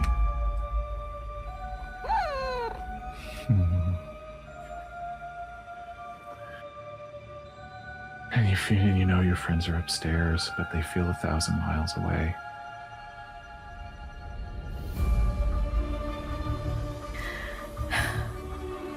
I think of patients I've had, patients who are sick, who had cancer, who had family members at the edge of their bed saying, hold on, hang on. And how, as much as we want to save people, we can't save everyone. And there's a weird comfort in that. I'm alive. I'm here in my body. I'm hearing the pavement under my feet as I'm walking. I feel the wind on my face. And I'm so happy to be alive. In contrast with that, Lorelei, you find yourself standing there in the midst of this almost mockery of a hospital, in the midst of this back alley somewhere, standing there. Your stitches almost pulled as you've stood and were holding your friend so hard. And the pain reminds you you're alive, Lorelei. The pain is holding you all together, looking at Eden and Diarmuid, looking at where Charlotte was standing mere moments ago. And the four of you, hi sweetheart, the four of you united by hope, by pain, by life, by madness. There's so much to do. I think that's where we're going to go to intermission right now. Is it so you can feed your cat? Maybe because Lucille Lucille's had enough. Lucille said. Lucille Bluth is making her presence known. She said, cut it. Cut it. But no, I actually are you kidding me? So dramatic, this girl. But yes, that's where we're going to go for intermission. We'll be right back, friends, as this team does their best to come back together and feel the love that they know that they have for each other, but also do their best to cross these boundaries. Love you all. We'll be right back.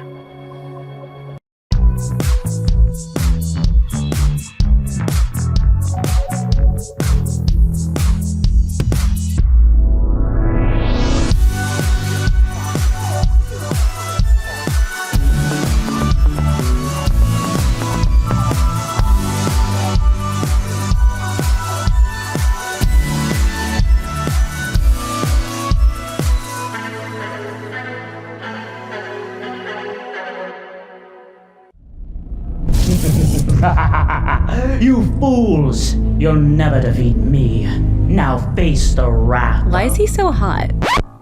What? I think it's just that epic miniature. It's really doing a lot for me, too. Yeah, maybe. But he's also kinda... Silence! As I was saying, face the wrath of my metal army, crafted here in my Eldritch Foundry. Dude, where'd you get all these minis?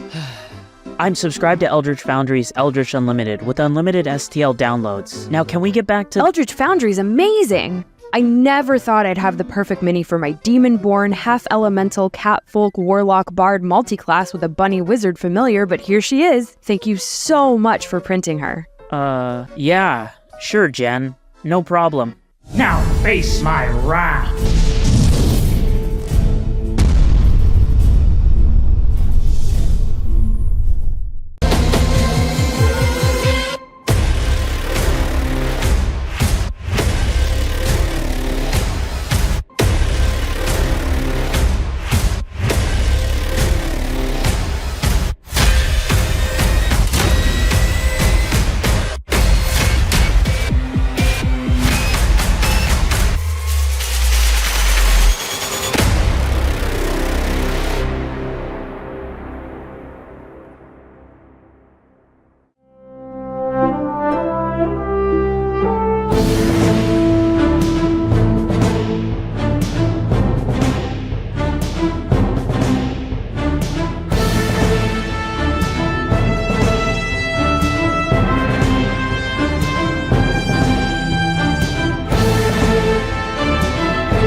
fools! You'll never defeat me. Now face the wrath. Why is he so hot? What? I think it's just that epic miniature. It's really doing a lot for me, too. Yeah, maybe. But he's also kinda... Silence! As I was saying, face the wrath of my metal army, crafted here in my eldritch foundry. Dude, where'd you get all these minis? I'm subscribed to Eldritch Foundry's Eldritch Unlimited with unlimited STL downloads. Now can we get back to... Eldritch Foundry's amazing! I never thought I'd have the perfect mini for my demon-born, half-elemental, catfolk, warlock, bard multiclass with a bunny wizard familiar, but here she is. Thank you so much for printing her. Yeah. Sure, Jen. No problem. Now face my wrath!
Hello, friends and loved ones. We are back from intermission. Hi, friends. Hi, Raiders. And hi, everybody. It's so nice to see you all. Suddenly, so many of you. It's so lovely to have you. Our buddy Ron is dealing with a baby situation. But that, yes, empty chair. Yeah, perfect. He's a dad. Yeah. Not to brag. All those people showing up after we've just had this super I was going to say. intimate, emotional moment. And now we're all That's correct. If we seem a little emotionally drained, we are playing Call of Cthulhu, friends, and things are emotionally, physically, and mentally taxing. But we find horror. A bullet wound. It's fine. We find horror comforting in these chaotic times. Yeah. we're all doing so good. We're doing so good. Amazing. But to recap where we were, our lovely foursome of investigators are investigating the rather untoward activities of seemingly, it all seemed to begin in the Highlands of Scotland. And now, some 27 episodes later, we find ourselves deep in the streets of London in a back alley hospital with our heroes having suffered gunshot wounds, attacks from otherworldly beings, not to mention discoveries of betrayal amongst their own lives and of the encroaching powers of madness and unspeakable creatures from the cosmos. You know, Call of Cthulhu stuff.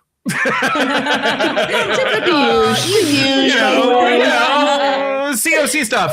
Yeah. Yeah, that's a new T-shirt, right? You know, Call of Cthulhu stuff.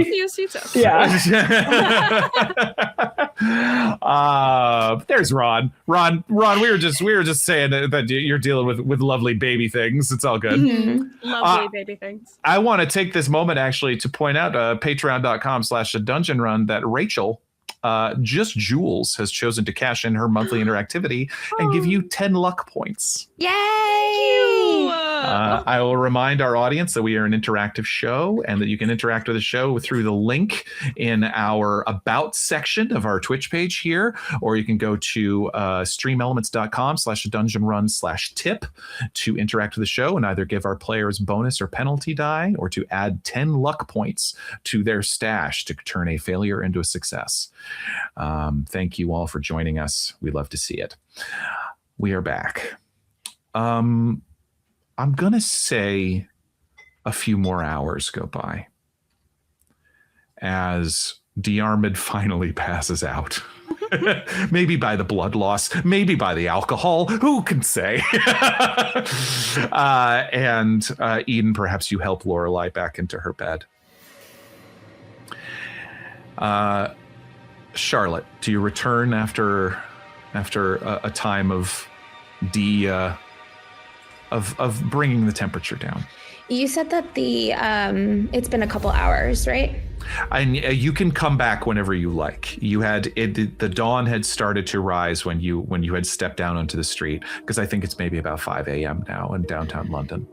Is there like it's downtown London? Yes. When do bakeries open? I would say now. Certainly. Okay. I mean, I know bakeries that probably would open as early as like 3:30 or 4. Oh yeah. I think I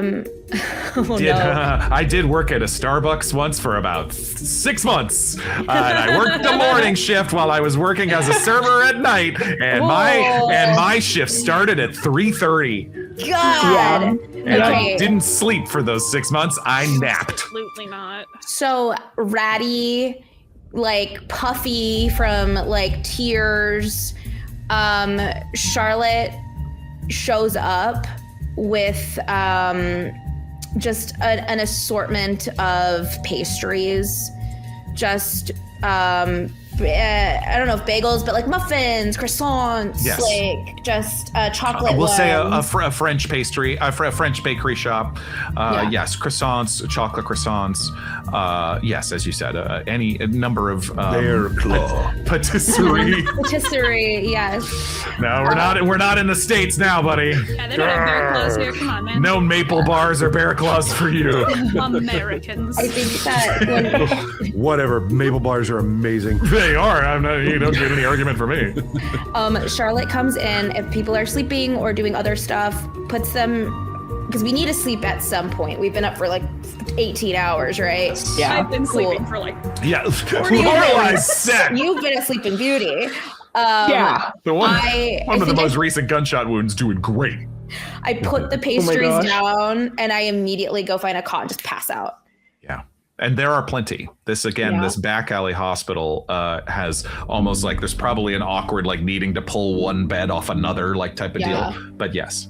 Not to be a total creep, but I think that Lorelei, not to be a total creep. Love sentences that start that way. Lorelei is like wide awake and stiff as a board, just absolutely rigid. Yeah. And I think that she just turns and looks at Charlotte and watches her sleep.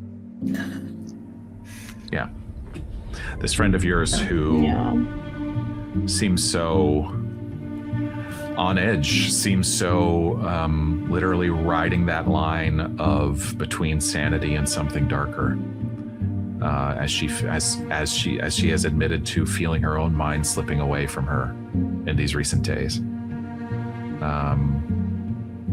And your mind goes back to seemingly the previous day when you too also had like a sleepy memory of Charlotte kissing you on the cheek while you were barely conscious yourself as she said goodbye to you.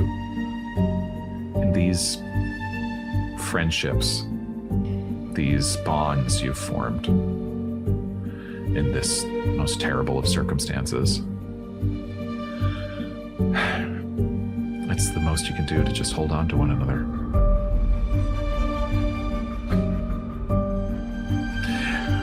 Hours pass. Each of you are able to. Diarmuid, you actually everybody who had spent magic points does eventually regain them. Just a reminder of that. Yes. Fantastic. Came in those back. Nice. Those are back now. Yeah. Some of you had spent it just by going through those trans-dimensional cabinets, and Diarmuid spent a little extra by casting that shield spell. Which he brings up to Lorelei. You might want to learn that. It saved my life. Which one? Oh, the shield spell that I learned. It's technically called Shield, a Barrier of Nocteeth. Is what it's called. Nocteeth, that's right. Nocteeth, pop. Yeah. There you had that written down, didn't you? I did, yeah. That wasn't in the book. No, it was in the other book that I found. He found it actually in basically like some cribbed notes from Harold Hawkins that he stole from Memphis the Great, his mentor.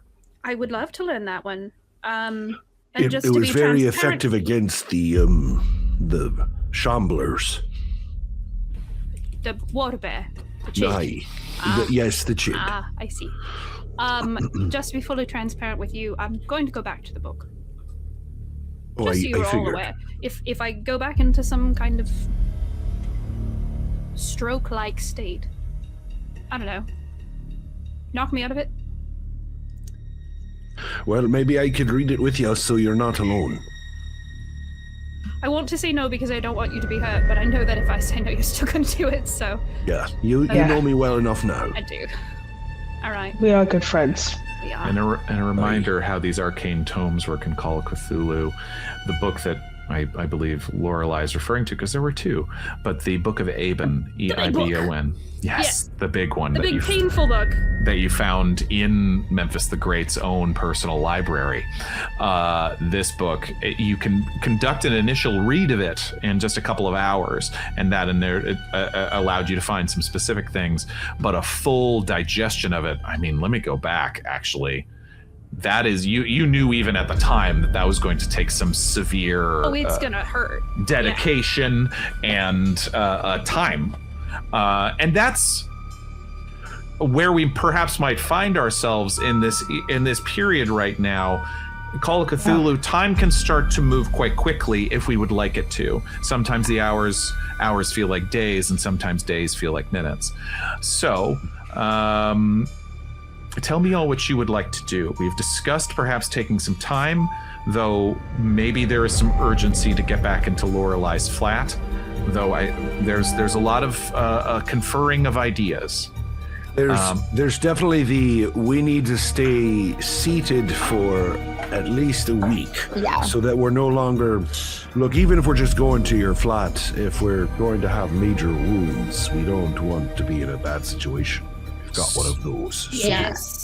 Certainly, Eden and Charlotte are the most currently uninjured. Yes. Both Diarmuid and Lorelei have suffered major wounds, and therefore could. Man, we've just gone through the ringer. Joy, you really have. Gunshot wounds, getting hit by a car. Mm-hmm. Yep. Got a knee Boy, weren't the days of getting hit by cars of God, it's just bring that back. halcyon days. Good old days. Shit. Took out a chid, had a drink, blew up a house. It's fine. It was a possession. A scar from when I got stabbed by a knife. That's right. Stabbed by a regular non-magical knife. It was a regular knife, but it was thrown by a psychic power of a malevolent entity. Bring that back, bring it back. Those were the days, It's right? haunting. just a haunted knife. In that vein, there are 3 things that I want to do. Oh, wow. Shopping. Yes, please. Uh-huh. Want to wait for some correspondence from my professor friend, Julius, and then I think Mildred was going to see if she could find some kind of information about the books. Specifically about Canaan and Aben. Right. Okay. I also have the Thaumaturgy. Yeah. Right. Yes. Thaumaturgies of the New England Canaan, which is the original book you found backstage at Harold Hawkins' show. Yes. Just do like a light inquiry. Light inquiry. It's just I am going to need someone to do the shopping for me. Oh, what do you mean? Yes, me and Charlotte can do anything you need. I need basically. very explosive equipments, including some probably glycerin and other things for no purposes whatsoever. You make a list of everything you want, and I want you to make 2 separate lists because we're going to obviously have to go to a store, but I do have to go to my Uncle Monty, and he might be able to get us something special, so make a list of your... I want to go with you. No, Please, unfortunately. Can I come see your uncle? Is that okay? You can say sure, no. Yes. Wait, yes. Why does she get to go, but I've got to stay here? We're injured. We've lost a lot of blood. Everybody thinks you're dead. I'm sorry, no one who has stitches can see my uncle. It's a big thing, actually. Ninjas can't see stitches? Is that what you're saying? Exactly. All right, fine. Only because I'm a wanted criminal. It's the only reason I'm not going. We can play some chess if you'd like, Lorelei. Fantastic. I would love that. I thought you might. I do like a spot of chess. Oh. Yes. Do make your list. I figured you'd be a very good opponent too, so great. Can I read your cards while they're gone? Oh, of course, I'd love that. Cool. Excellent. So you all set, Eden and Charlotte, you set over the next, we'll say, day or two. You set out with the money, as I reminded you all, you've been paid quite handsomely, both by Arthur Macmillan, your original client, who you rescued from the ether in the Highlands of Scotland, and also by Uncle Montgomery himself, Eden's uncle, who had paid you to look into the deaths of his compatriot thieves down here in London. So you're doing well as far as cash is concerned. And while your two friends do their best to regain their hit points, you set forth on your shopping spree, most of which, I mean, I haven't heard anything. I made sure that you had the equipment lists from your from the investigator handbook, from Call of Cthulhu, but so most of things I don't think you're going to have much trouble finding. I have some questions. Yes, please. Questions. I was going to ask for highlights of your equipment list, just so the audience could get some idea, because it's funny. Oh yeah. Please, Rachel, please. They have spray mace listed. That sounds modern to me. It has both 1920s and modern on it. Really? The only thing is, 1920s doesn't have a price. Okay. That's hilarious. Interesting. So I am wondering, is this a scenario where we would have to go find an apothecary or something similar to homebrew it? Wow. Okay. According to the internet, boy, you thought D&D messed up your search history. Call of Cthulhu really make your search history. D&D also messes up your search history. I'm on so many lists. D&D messes up your Spotify recommendations. Call of Cthulhu gets you put on a list for the government. Call of Cthulhu gives me some really weird, like, ambient, creepy jazz, so. True. That's way better than searching drugs, 1920s, syringe. Barbiturates available? How to kill someone in a 1920s hospital. How to build a bomb. Parentheses fictional. Oh, God. Chemical mace was invented in the 1960s, but the development of chemical irritants used in sprays, such as pepper spray components, began in the 1920s to 1930s following World War I, with early uses focusing on animal control. Eden, you were an outdoors woman. Yes. Can I have some In mace, fact. please? I believe that you would. I think I'd be able to. I think I'd know where to get it. I mean, I don't even think aerosol was invented at the time, so I don't think it's going to be a spray bottle. So I also have kind of homebrewed mace, in case you're curious. for Charlotte. Go on. I love this. For Charlotte or in real life? Well, for Charlotte. So you can get an atomizer, a spritz perfume bottle. That's what I was thinking. Yeah, I think it's an atomizer because aerosol spray was not invented till 1927. Yes. So I was going to fill mine with cocaine. What? Because that's readily available. Serena. In the next 20 years. I mean, it's an effective idea. I'm a doctor. Everything about the way you said it. Wow. No. Wow, I'm a doctor. Cocaine. Yeah, but you didn't say it like a doctor says it. It's not like a doctor's like, I'm going to give you a bit of cocaine. Well, you know how a doctor says it. Anyway, I'm an atomizer full of cocaine. Holy God. Call of Cthulhu, I know we're baby. not on television. You're going to get us canceled. We are going to get fined for this. Oh, right. Okay. Don't do cocaine. I will say that you are able to purchase certainly some elements that Eden knows to be animal deterrents, which I'm sure would work just as well on humans. I'm writing down bear mace. And an atomizer of some kind, basically maybe a high-powered perfume bottle. Yeah. You and I will work out the stats of that later. Perfect. But I love this idea. One other crazy question. Please. There was a lot of items in this list. Radios specifically. I'm wondering, am I able to get a radio that is essentially a police scanner? Okay, hang on. Give me a moment. I am a wanted criminal. I might as well lean into it. You also probably could mix mustard in with some I don't want to make a mustard powder. gas. I don't want to make it. Just saying, if you wanted to throw it, But also the wind turning the wrong way. Yep. I like the idea of a bear mace. Necessarily saying like let's make the German mustard gas. I'm saying like It seems like it was an irritant. It seems like it was extremely experimental police radio in the 1920s. Like it was literally happening as we speak, and mostly located in the U.S. is what I'm finding. So the good news is they don't have it either.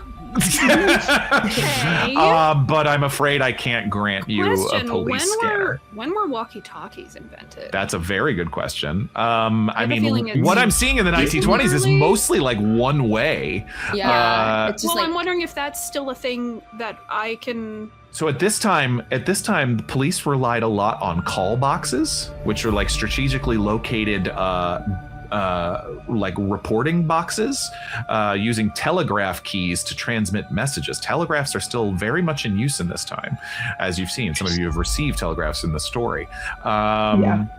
So interesting. These call boxes, to get an officer's attention, dispatch would activate rooftop lights, sirens, or bells located on these call boxes, prompting the officer to find the nearest telephone if there was a message that needed relaying. But no, I mean it back and forth two-way. I don't think was in use. But there is a console radio receiver, so that's just to listen to the radio. Yeah. Or specific. I think so. I mean, talkies was. I love this. We learned something new. We learned this. We learn something new every day. Disguised as particularly when we play Call of Cthulhu, don't we? We can marinate on it. I assume it's probably a thing that we'll have to wait on. And it's something that maybe I could talk to Uncle Monty about. Sure.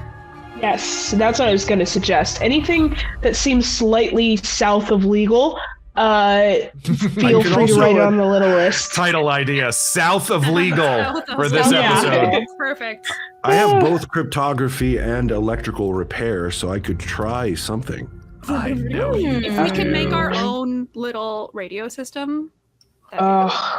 Be kind of sick. And by the way, I just want to say I'm finding a lot of reference to the Detroit Police Department in 1921 and 22, like pioneering radios and this stuff. So hey, shout out to Detroit. And there was a lot of radio use for maritime safety after a little known thing called the Titanic disaster in 1920. I don't know what that is. Nope, never heard of it. Definitely was not obsessed with it and spent all of my first grade recess just in the library. We definitely let go, Jack. We definitely let go. Hey, don't get me started. He could have fit on that door. Could have fit on that door. That's a whole. We'll save that conversation with the short rest. Anyway. So radio, if you have specific, no walkie-talkies, if you were looking to buy a sort of basic radio set, I also think it'd be quite bulky, but you could purchase one if it's got listed there as well. My mind is going to ham radio sets that took up like half a room or something like that. I think I'll just hold off on that and talk to copy. Monty. Everything else I have is like a compass, a pen light, gauze. Yeah. Watchmakers kits and stuff like that. Charlotte, I want to hear what's on your list. Yes. So, The doctor's list. on my list, as a Cocaine. medical Besides cocaine. physician. This is available by anybody at this point. Yeah, you can just get it. They give it to kids on the street. Yeah, everyone. It's in Coca-Cola. That's the name. So I have talcum powder, aspirin, laxatives, parentheses, a bunch, hypodermic syringes, an atomizer filled with cocaine, adhesive plaster, gauze, bandages, handcuffs, a wet sponge respirator, a gasoline blowtorch, a handsaw, a waterproof match case, morphine, cocaine, phenobarbital, and epinephrine. I'll say some of that you're able to buy directly from Doc Harrow himself. That's what I think. Yeah. More than willing to serve as a little bit of a You literally last time we were here, I literally bought barbiturates. You did. You did. Okay, great. My biggest question is about the blowtorch, but that's fine. So it is common practice in the 1920s for doctors to disinfect their instruments with fire. God, yes. Instruments, not people. Yeah, I thought you were talking about wounds. Okay. Hang on, this is gonna sing. A little hand torch, they have scalpel, and I need to disinfect it. I'm like learning science. A little creme brulee culinary torch. I get it's it. kind of but it uses gasoline and it's kind of huge. So caramelize some sugar on top of custard and also close somebody's wound with fire. It's fine. Yeah, right. I like that. If I learned anything from Rambo, that's what I learned. Yeah, get that knife into knife hot. Yep. I'm a real man. Cauterize it. Anyway, Eden, anything on your list of things besides bear spray or whatever the equivalent? Listen, here's what I got. I think Eden's about to dip into a little knowledge set that she tucked away for a long time. So just for D&D, I do you're think taking a level in wizard. Now I'm continuing. Exactly. Honestly, dusting off the level of rogue. Yes. Love it. I do want to get like worsted wool dress suit. I wrote that down because I just love a costume change. I wrote aspirin, laxatives, scalpel set. I also listen. Yes. You never know. I cannot wait, and yet I also dread when these laxatives come into play. Yes. I also set an electric torch, batteries. That's like torches in like the light. Sure. Okay. Oh yes. Crowbar. Handcuffs. I also want a golf bag because I want a bat and I want to put all of our stuff, all of our guns and everything in the golf bag. Oh, that's smart. Yes. I was like that then we can pull the golf bag out and it looks completely inconspicuous. I will spend a couple of dollars on the putters or whatever so that it looks normal. You can put like one of those floppy hats on the end of your rifle. Exactly. And then dagger, brass knuckles, and then I was going to upgrade my rifle if I possibly can. There is a section about illegal weapons, and I wrote down what kind of rifle I wanted.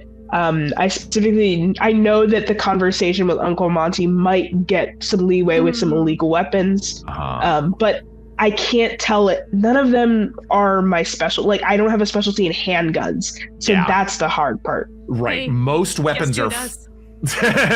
Who knew? Yeah.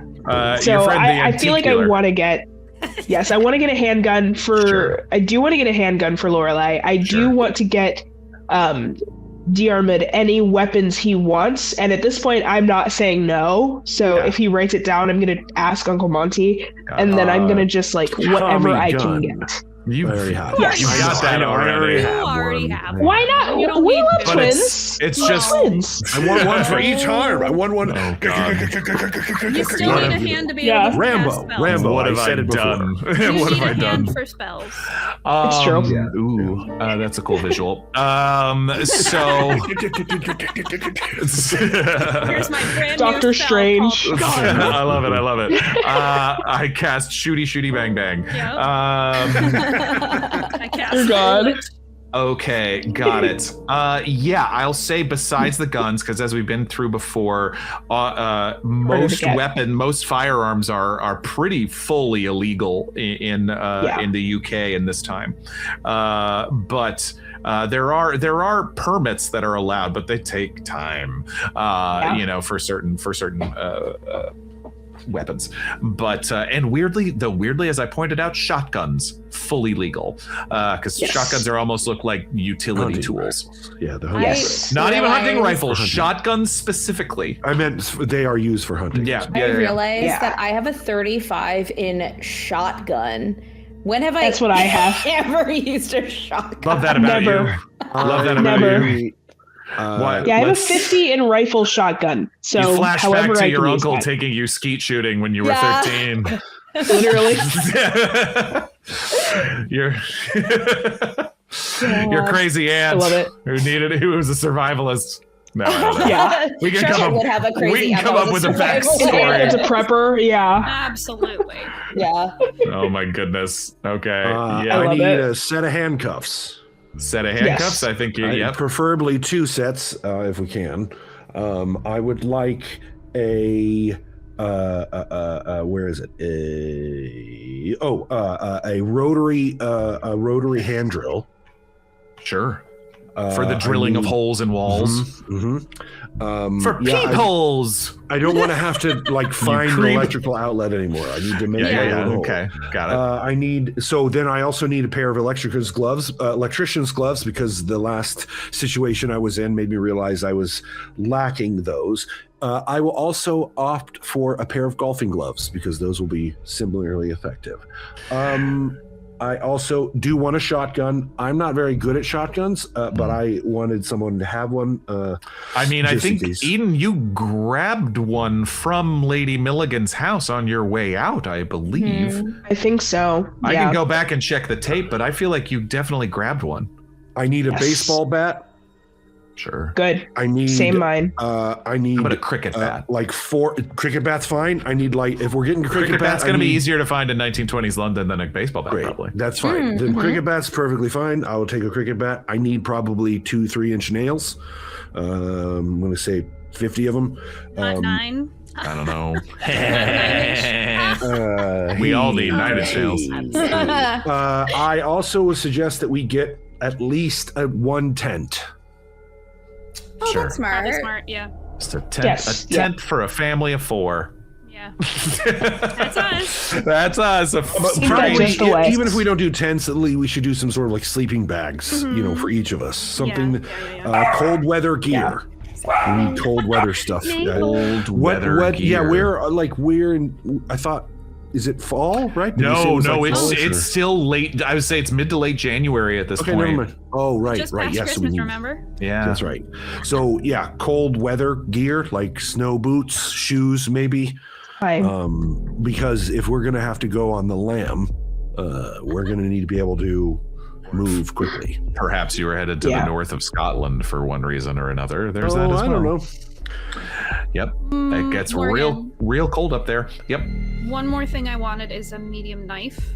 Sure. But in terms of what kind of knife, I don't know. And I haven't Googled 1920s knife yet, so. I think Eden and all of her and probably her shopping or some probably knows where you can get a decent outdoors knife. I've got 5 of them. You need a knife. Is that kind of, when you say medium knife, is that kind of what you were picturing? Not speaking of Rambo, but not that fully, but probably not a switchblade, but something that I can still hide decently well. Sure. Yeah. Strapped to my inner thigh or whatever. Yeah. I think I would like to. Do penknives exist? Yeah, can I have a hair thing? A hair. I was going to say, I would love to buy a penknife for you two. Oh my god, okay, absolutely. Hat pin can do some serious damage. Hat pin? I've watched enough Miss Marple to know. Somebody had a hat pin. I think it was me at some point. Did you grab one from Josephine? Yeah, probably. I think when you all disarmed Josephine, she had several items on her, and one was a hat pin.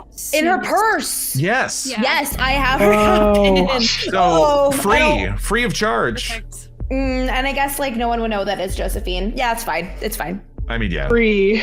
Just hurt me. Monograms. Yeah. Yeah. Yes. Okay. Wow.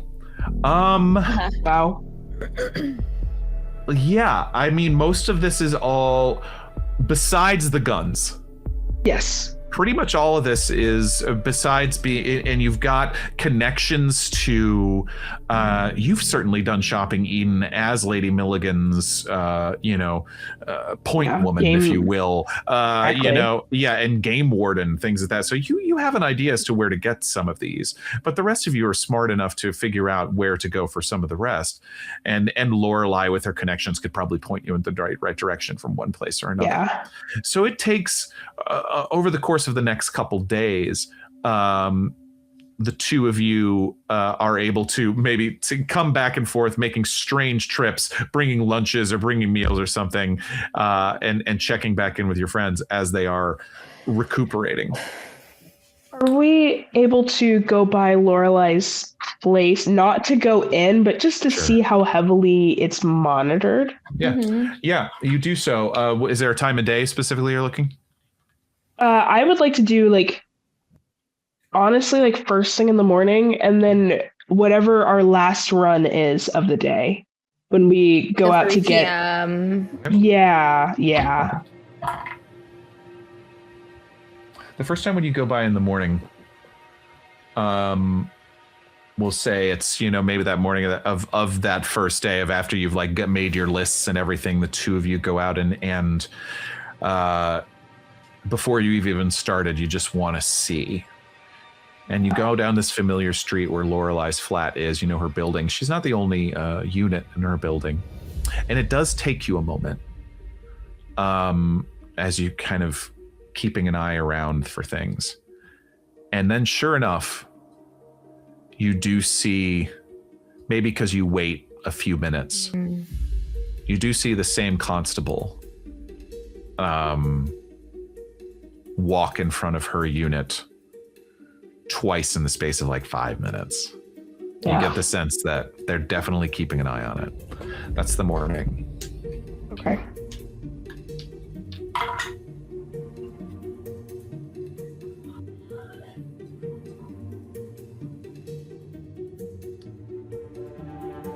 Roll me, either of you or both, roll me a stealth roll. Oh no, okay. You do have stealth. Not good at that. Eden, you do have a bonus die if you would like to use it. Thank God. Charlotte, you have a straight roll right now. I rolled a 7. Woo! No joke. I rolled an 85, and then with the bonus, I rolled a 5. Oh. So that was going to be really bad. I have nothing in stealth, so. Oh, me neither. Sick. You take a moment, and maybe we'll say that, you haven't done all your shopping on this day, but you kind of got your bags, and you've got a few items around you as you're once again kind of keep an eye on Lorelei's street. And you wait. And you wait. And sure enough, Eden, you're very good at trying to notice. You're very good at noticing things. You're very good at you've sat in blinds waiting for game countless times. You're great at spotting the finer details of things. And you're certain that right now, the coast seems clear. You don't know how long, but the coast right now seems clear. Tommy gun. Charlotte. Yes. Charlotte. Yes.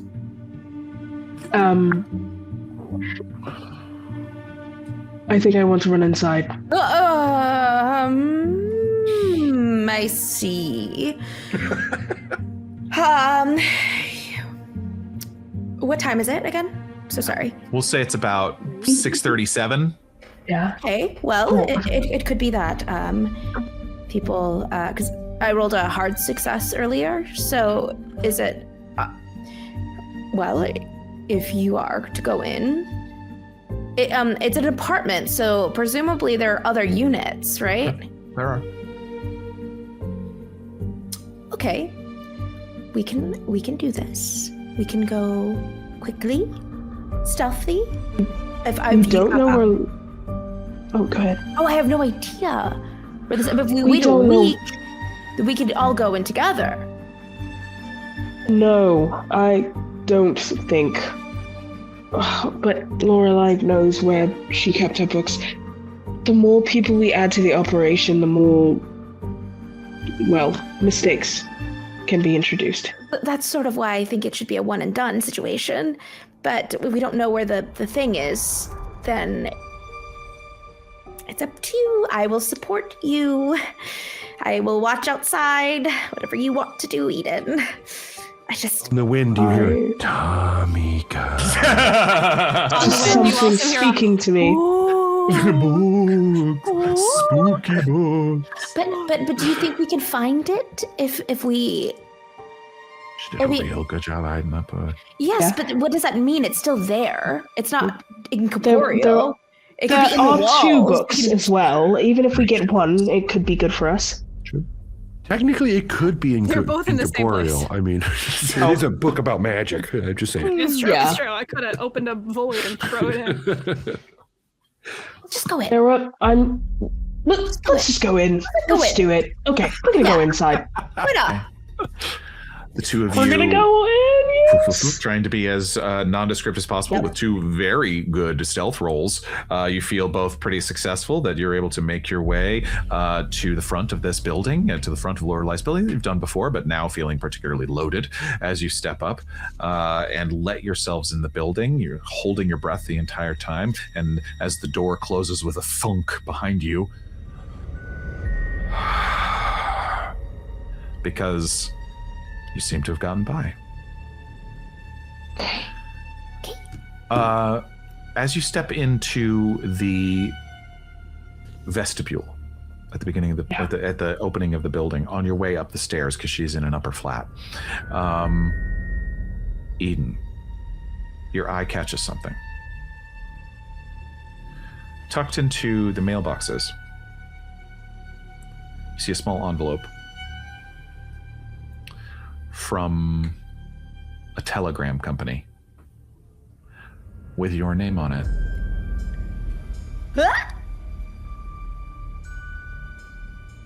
Well, easily remedied. As we walk by, I think out loud I'll say, because Lorelei lives on like a higher floor, right? She does. We'll say I there's will two. just We'll say- say there's 2 units on the ground floor. Is there an elevator, like a lift? Sure. No. Yes? No? Okay, then I will just say out loud, get the lift, darling. I'm gonna check the mail and act as normal as possible, and go over to the mailbox and like pull it out. It's a small telegram envelope. You've seen telegrams like this before, but it is plain as day, addressed to Eden Danforth. Oh, I've got to pocket it. It is. We're on a mission. You're able to quickly see that it's Yeah, who is it from? area of what do you call it? Origin, that where it came from? Yeah. Dundee, Scotland. Okay. I will take it and get into when the elevator kind of, gets to the bottom floor. When we get in, we have to shut the door ourselves and do all of the, we'll do that. And then I will rip it open and just like kind of read it in the elevator. It is a telegram from Lady Milligan. Of course it is. Accident at the Dundee house. Stop. We're fine, but relocating to Glasgow building. Stop. Your presence greatly desired and trusted as ever. Stop. Are you well? Send word upon receipt. Stop. That's it. Signed, Flora. bought She doesn't know. She doesn't. She bought it. Or she's playing us. She doesn't know that you I know. don't know. She doesn't know that you know. Yeah. She doesn't know that I know. She probably suspects, but doesn't know for sure. Yeah. You would know, by the way, the greatly- reference to this Glasgow building. Lady Flora Milligan has property all over the frickin' island. She has a very nice building in downtown Glasgow. Okay. Okay. I will just say to Charlotte, well, seems like our lie worked. She doesn't know that or maybe she's fooling us, but she wants me to possibly visit her in Glasgow. So. That's honestly very good. You can use that to your advantage, probably. I think she only saw Diarmuid. She probably doesn't know that any of us are aware, right? I suppose, but... Diarmuid would have told you that... would have relayed as much in the conversation that she asked about you, and Diarmuid remained pretty terse and unwilling to say where you were, what you knew, anything. Yeah. And specifically, he would have told you that he confronted her and that it was her responsibility to tell you. Yeah. Cool. Okay. I mean, this might be useful for me, but I want to make sure it's useful for us. We can go visit her when we're ready.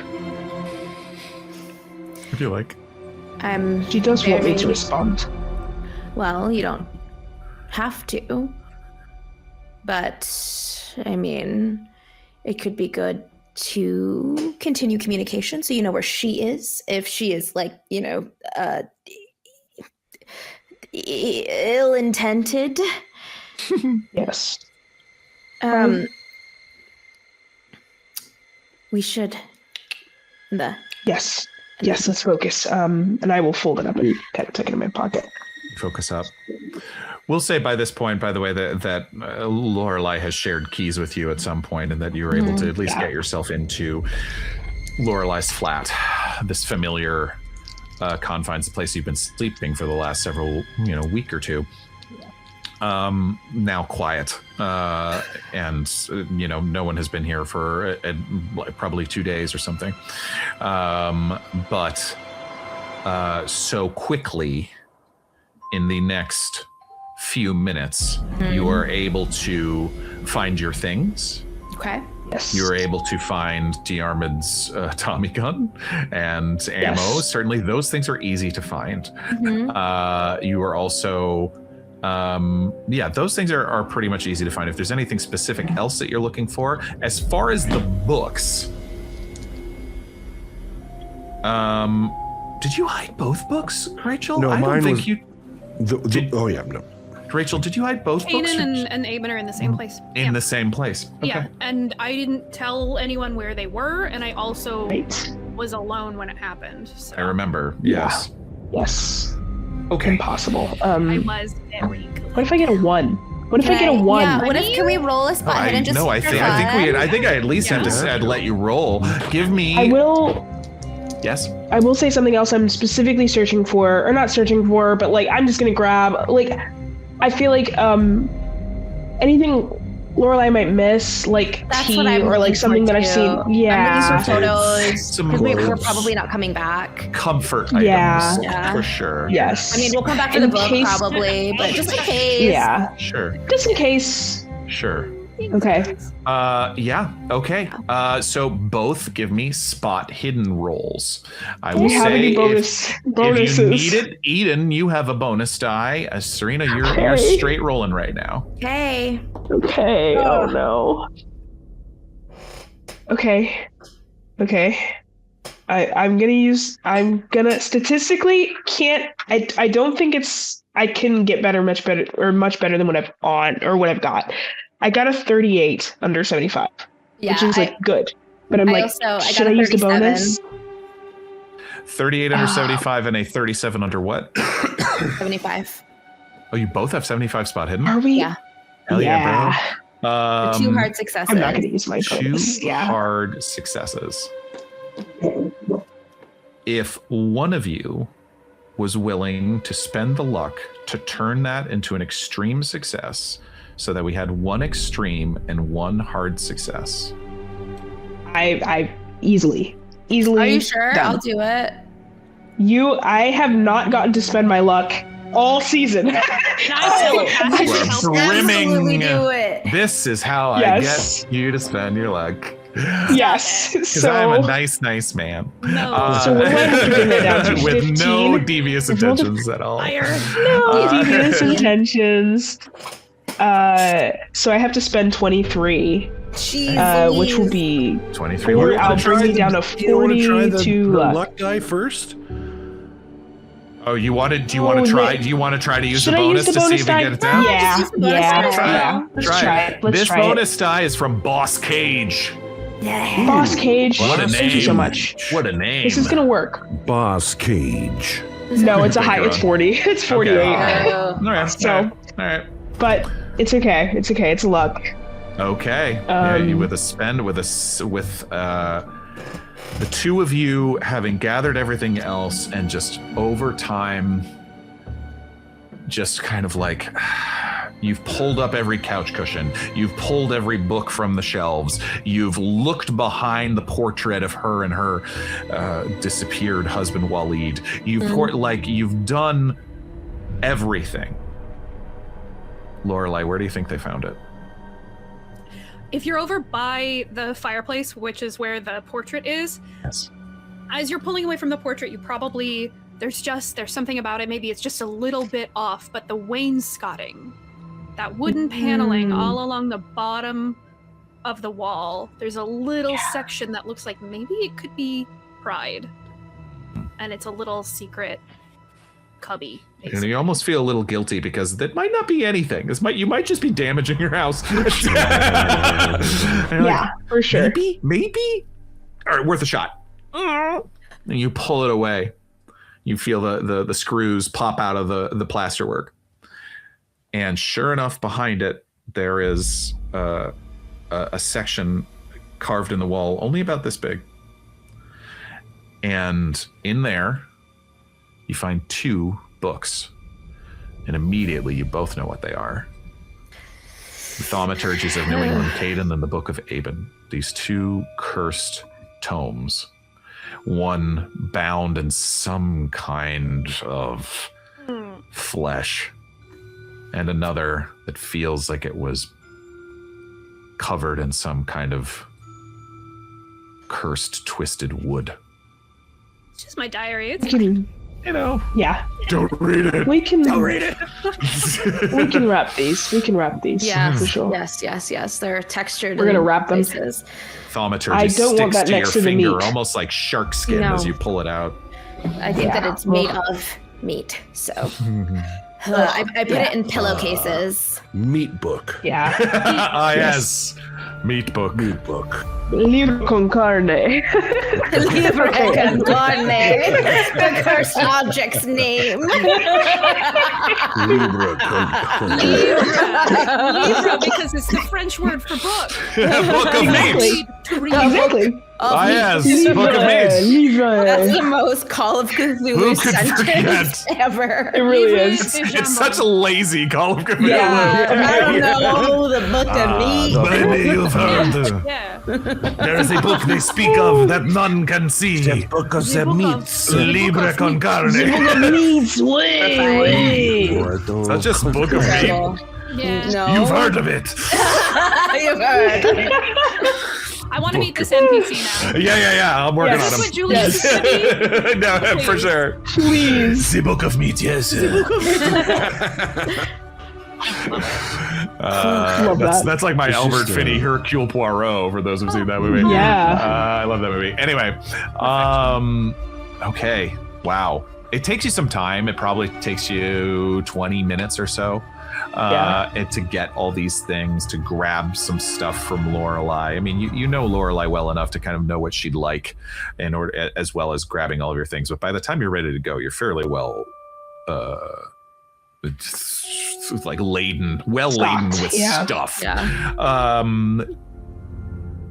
Both of you make another spot hidden roll as you're in this. Yeah. And basically to make sure that the coast is still clear outside. Regular success. 76 over 75. So I'll spend. You have a bonus I will die. You spend. use that one luck. Oh, bonus die. I will use it. These bonus die are really coming in You clutch. have another bonus die. This one from the aptly named Mr. Advantage. Ooh. Thank goodness. Mr. Advantage got me a 26. A 26. Under 75. Well named hero. Mr. Advantage. With a 26 and with Charlotte as well, you both kind of take a moment looking out on the street corner, doing your best to kind of be inconspicuous as you look down. Yeah, it still seems quiet. You're pretty sure. So you can walk out the front. There is always the cabinet on the roof. I don't think we need to pay Ingrid a visit. Nonchalantly for no reason at all. The most cursed groceries you've ever seen us with. Sorry, coming through. Hello. Cases full of book. Yes. Tommy book gun. Meat. Tommy gun. Meat book. Yeah. Tommy gun's in a box, so it's it's Lorelei in a case. has something you fine. can put the gun in for sure. Well, the gun is for came sure. with the case, so it's I'll put it in the case or like a saxophone case or something. His boss has Viola. basically smuggled it into the country for him. Yeah, I mean, it has the case was in the case. Yep. Yeah. Gosh. Or like a harp It case. says Tommy gun on. Super I inconspicuous. feel like Lorelei plays harp. Oh, she plays something. I love She that. probably Yeah. plays harp. She probably is much better at the fiddle, honestly. Yeah. She, See, I see her as a violist. Oh. she could also do that. Yeah. Okay, I love that. Yeah. You grab a musical instrument Love on your it. way out. You grab some Yeah. pan flutes. No, I'm kidding. A penny whistle. Royal D&D. Lorelei, let me lull you to sleep. Hand drum. Just one of the groan tubes. Ow. Oh God! That's my musical instrument. Ooh.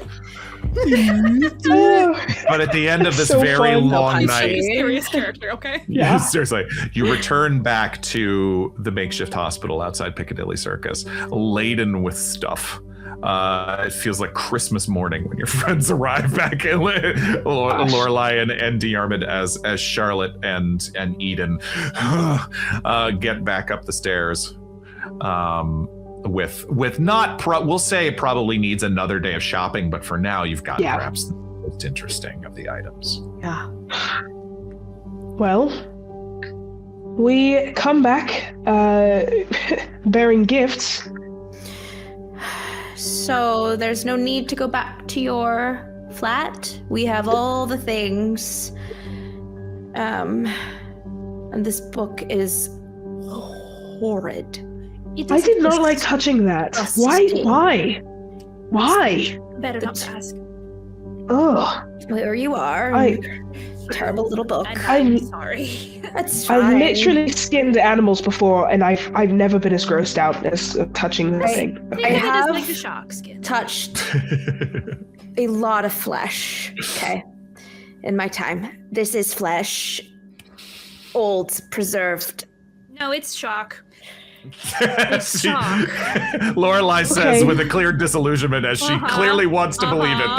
Please let her to believe it. I see. Yes, it is. Just shark skin. Shark. Mm-hmm. Very a la mode. I guess I've never seen a shark, so makes sense. And we've got here's these for for you, you. Diarmuid. Gun. Oh, God. great. Oh, Timmy, I've missed you. Timmy the Tommy guy. Timmy the Tommy gun. Timmy yes. Tommy. Okay. And we got you some tea and Nice. things that Photo. you might miss. It's been 2 days. Well, it's been a couple more than that, I suppose. But just for you.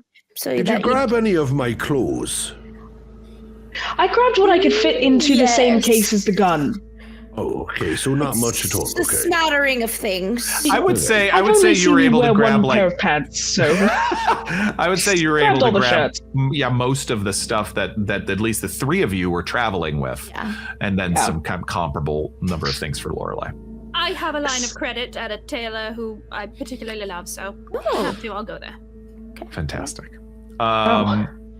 They drop these 2 books on your lap, Lorelei, as sitting there, and there is a horrid comfort in your being reunited with these things that took from you.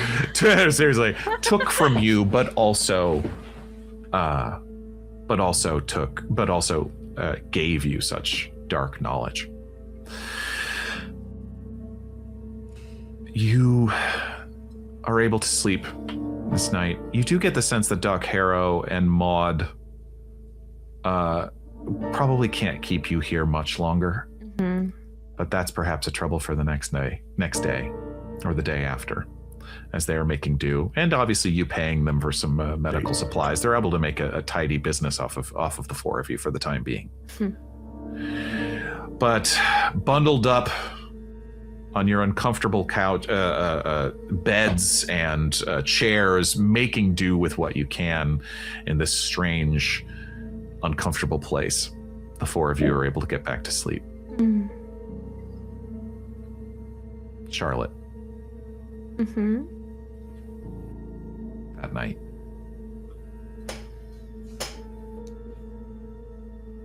Sleep doesn't come easily. And when it does, it feels misplaced.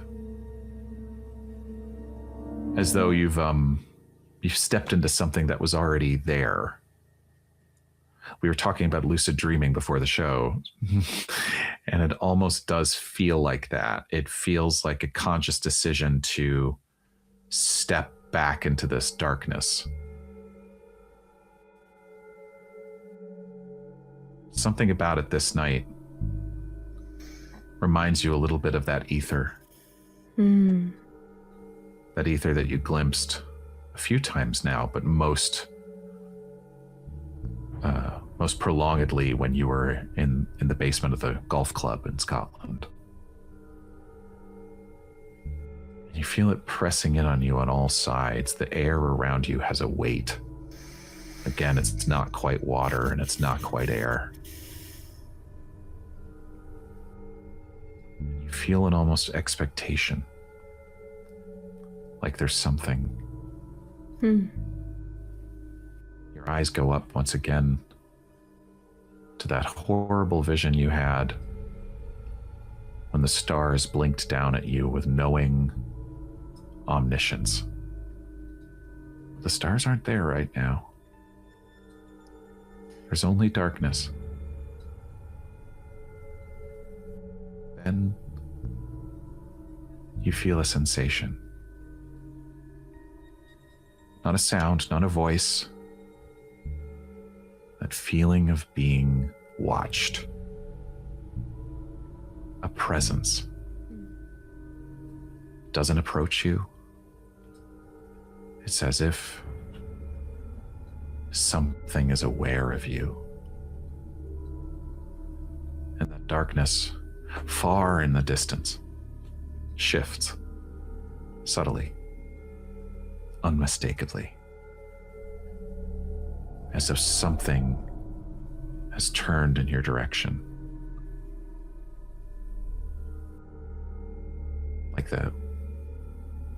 Like the air pressure dropping before a thunderstorm.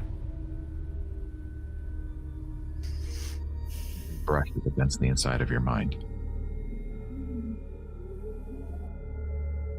Not gently, but not forcefully. Something curious. The way one might test a door to see if it's unlocked. And then for a moment, you feel something surge forward and your eyes roll back. And for just a moment, visions flicker behind your eyes. Visions that are not yours. fragments of places you don't recognize. Stone halls. Candle sconces on the walls, etched with markings that seem to shift when you try to focus on them. It could be anywhere. It could be any time. There's a sense of age. Something old. Something wise. Something's waited a very long time. For a moment, that pressure goes almost insurmountable. And something within you says no.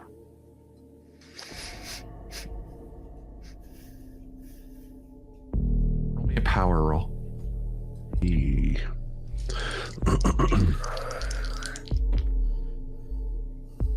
Oh, fascinating. It is a 39 under 40. Wow. Wow. Oh my God. You feel for a moment that pressure increase, like something is trying to scan the pages of your mind. And then you close the book.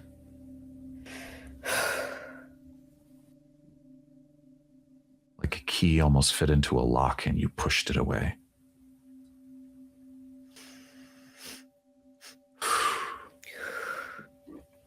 You sit up, awake now.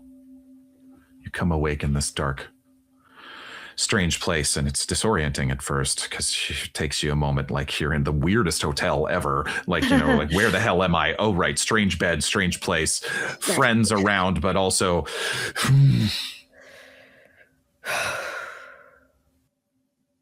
What's something that would comfort you in this moment?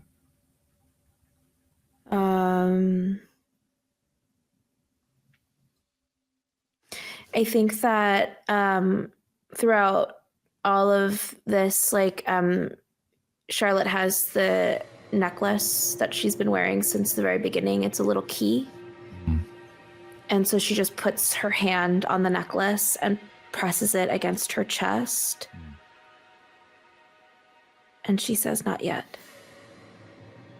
Not yet."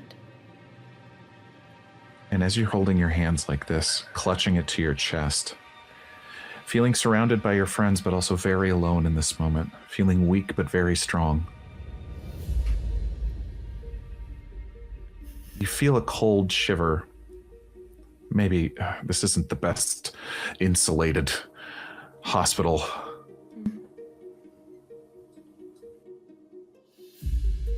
And you look down on your blanket on your lap. And before you could even move to pull it up closer on yourself, as if moving by the very intention of your thought, the blanket pulls up and wraps around you. And that's where we're going to stop tonight. Okay, what? Oh boy. Thanks, Hecate, maybe. Maybe. Or hey, listen, you ghost. Know, a door opens both ways. It's true. That's one of the first things the Diarmuid said to her. It's like, well, you can go the other way. Yeah, right. You open a door, you also accept yourself opening that door. Yep. But also, you can go through that door. That's what I mean. That's what I'm saying. Yeah, from the other person's yeah. Oh, gosh. This is what I will say, without knowing why. We spoke earlier about those little slots on your character sheet of skills. Yeah. Write down a skill of telekinesis. And right now I want to give you a 5 out of 100. Oh my God. Oh my gosh. You got telekinesis for giving yourself hugs. Oh my gosh. This is the best kind of telekinesis. That is so soothing. I got 2 skills this game. Holy moly. Very minor skills that you would need to roll very well to achieve on. Oh gosh. Okay. Riding that line sometimes has its benefits. I'm gonna start opening doors. I don't know, bro. Opening doors. I don't know. You don't want this heat. You don't want this smoke. I don't think you want this. A lot of eyes behind that door. Thank you so much, friends. Yeah. Thank you, patrons. Thank you, audience. Thank you for this wonderful audience we had this game. I hope you all enjoyed it. We certainly did. My goodness.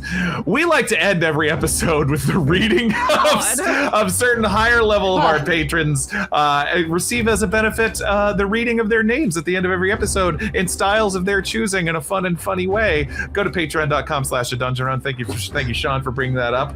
And we got some wonderful styles tonight. And now for something completely different, as Dungeon Speedrun says. That's correct. I love doing this hard right turn at the end of these Cthulhu episodes. Isn't it fun?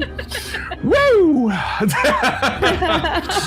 It gives me a nice break from torturing my friends. No, just kidding. Now we can make jokes. Others entertainment. Yay, fun. Okay, great. We have some wonderful suggestions tonight. We're going to start with this I find quite apropos to tonight's episode from Team Force of Shadow. We're going to start Force of Shadow with a suggestion from Critical Nerds.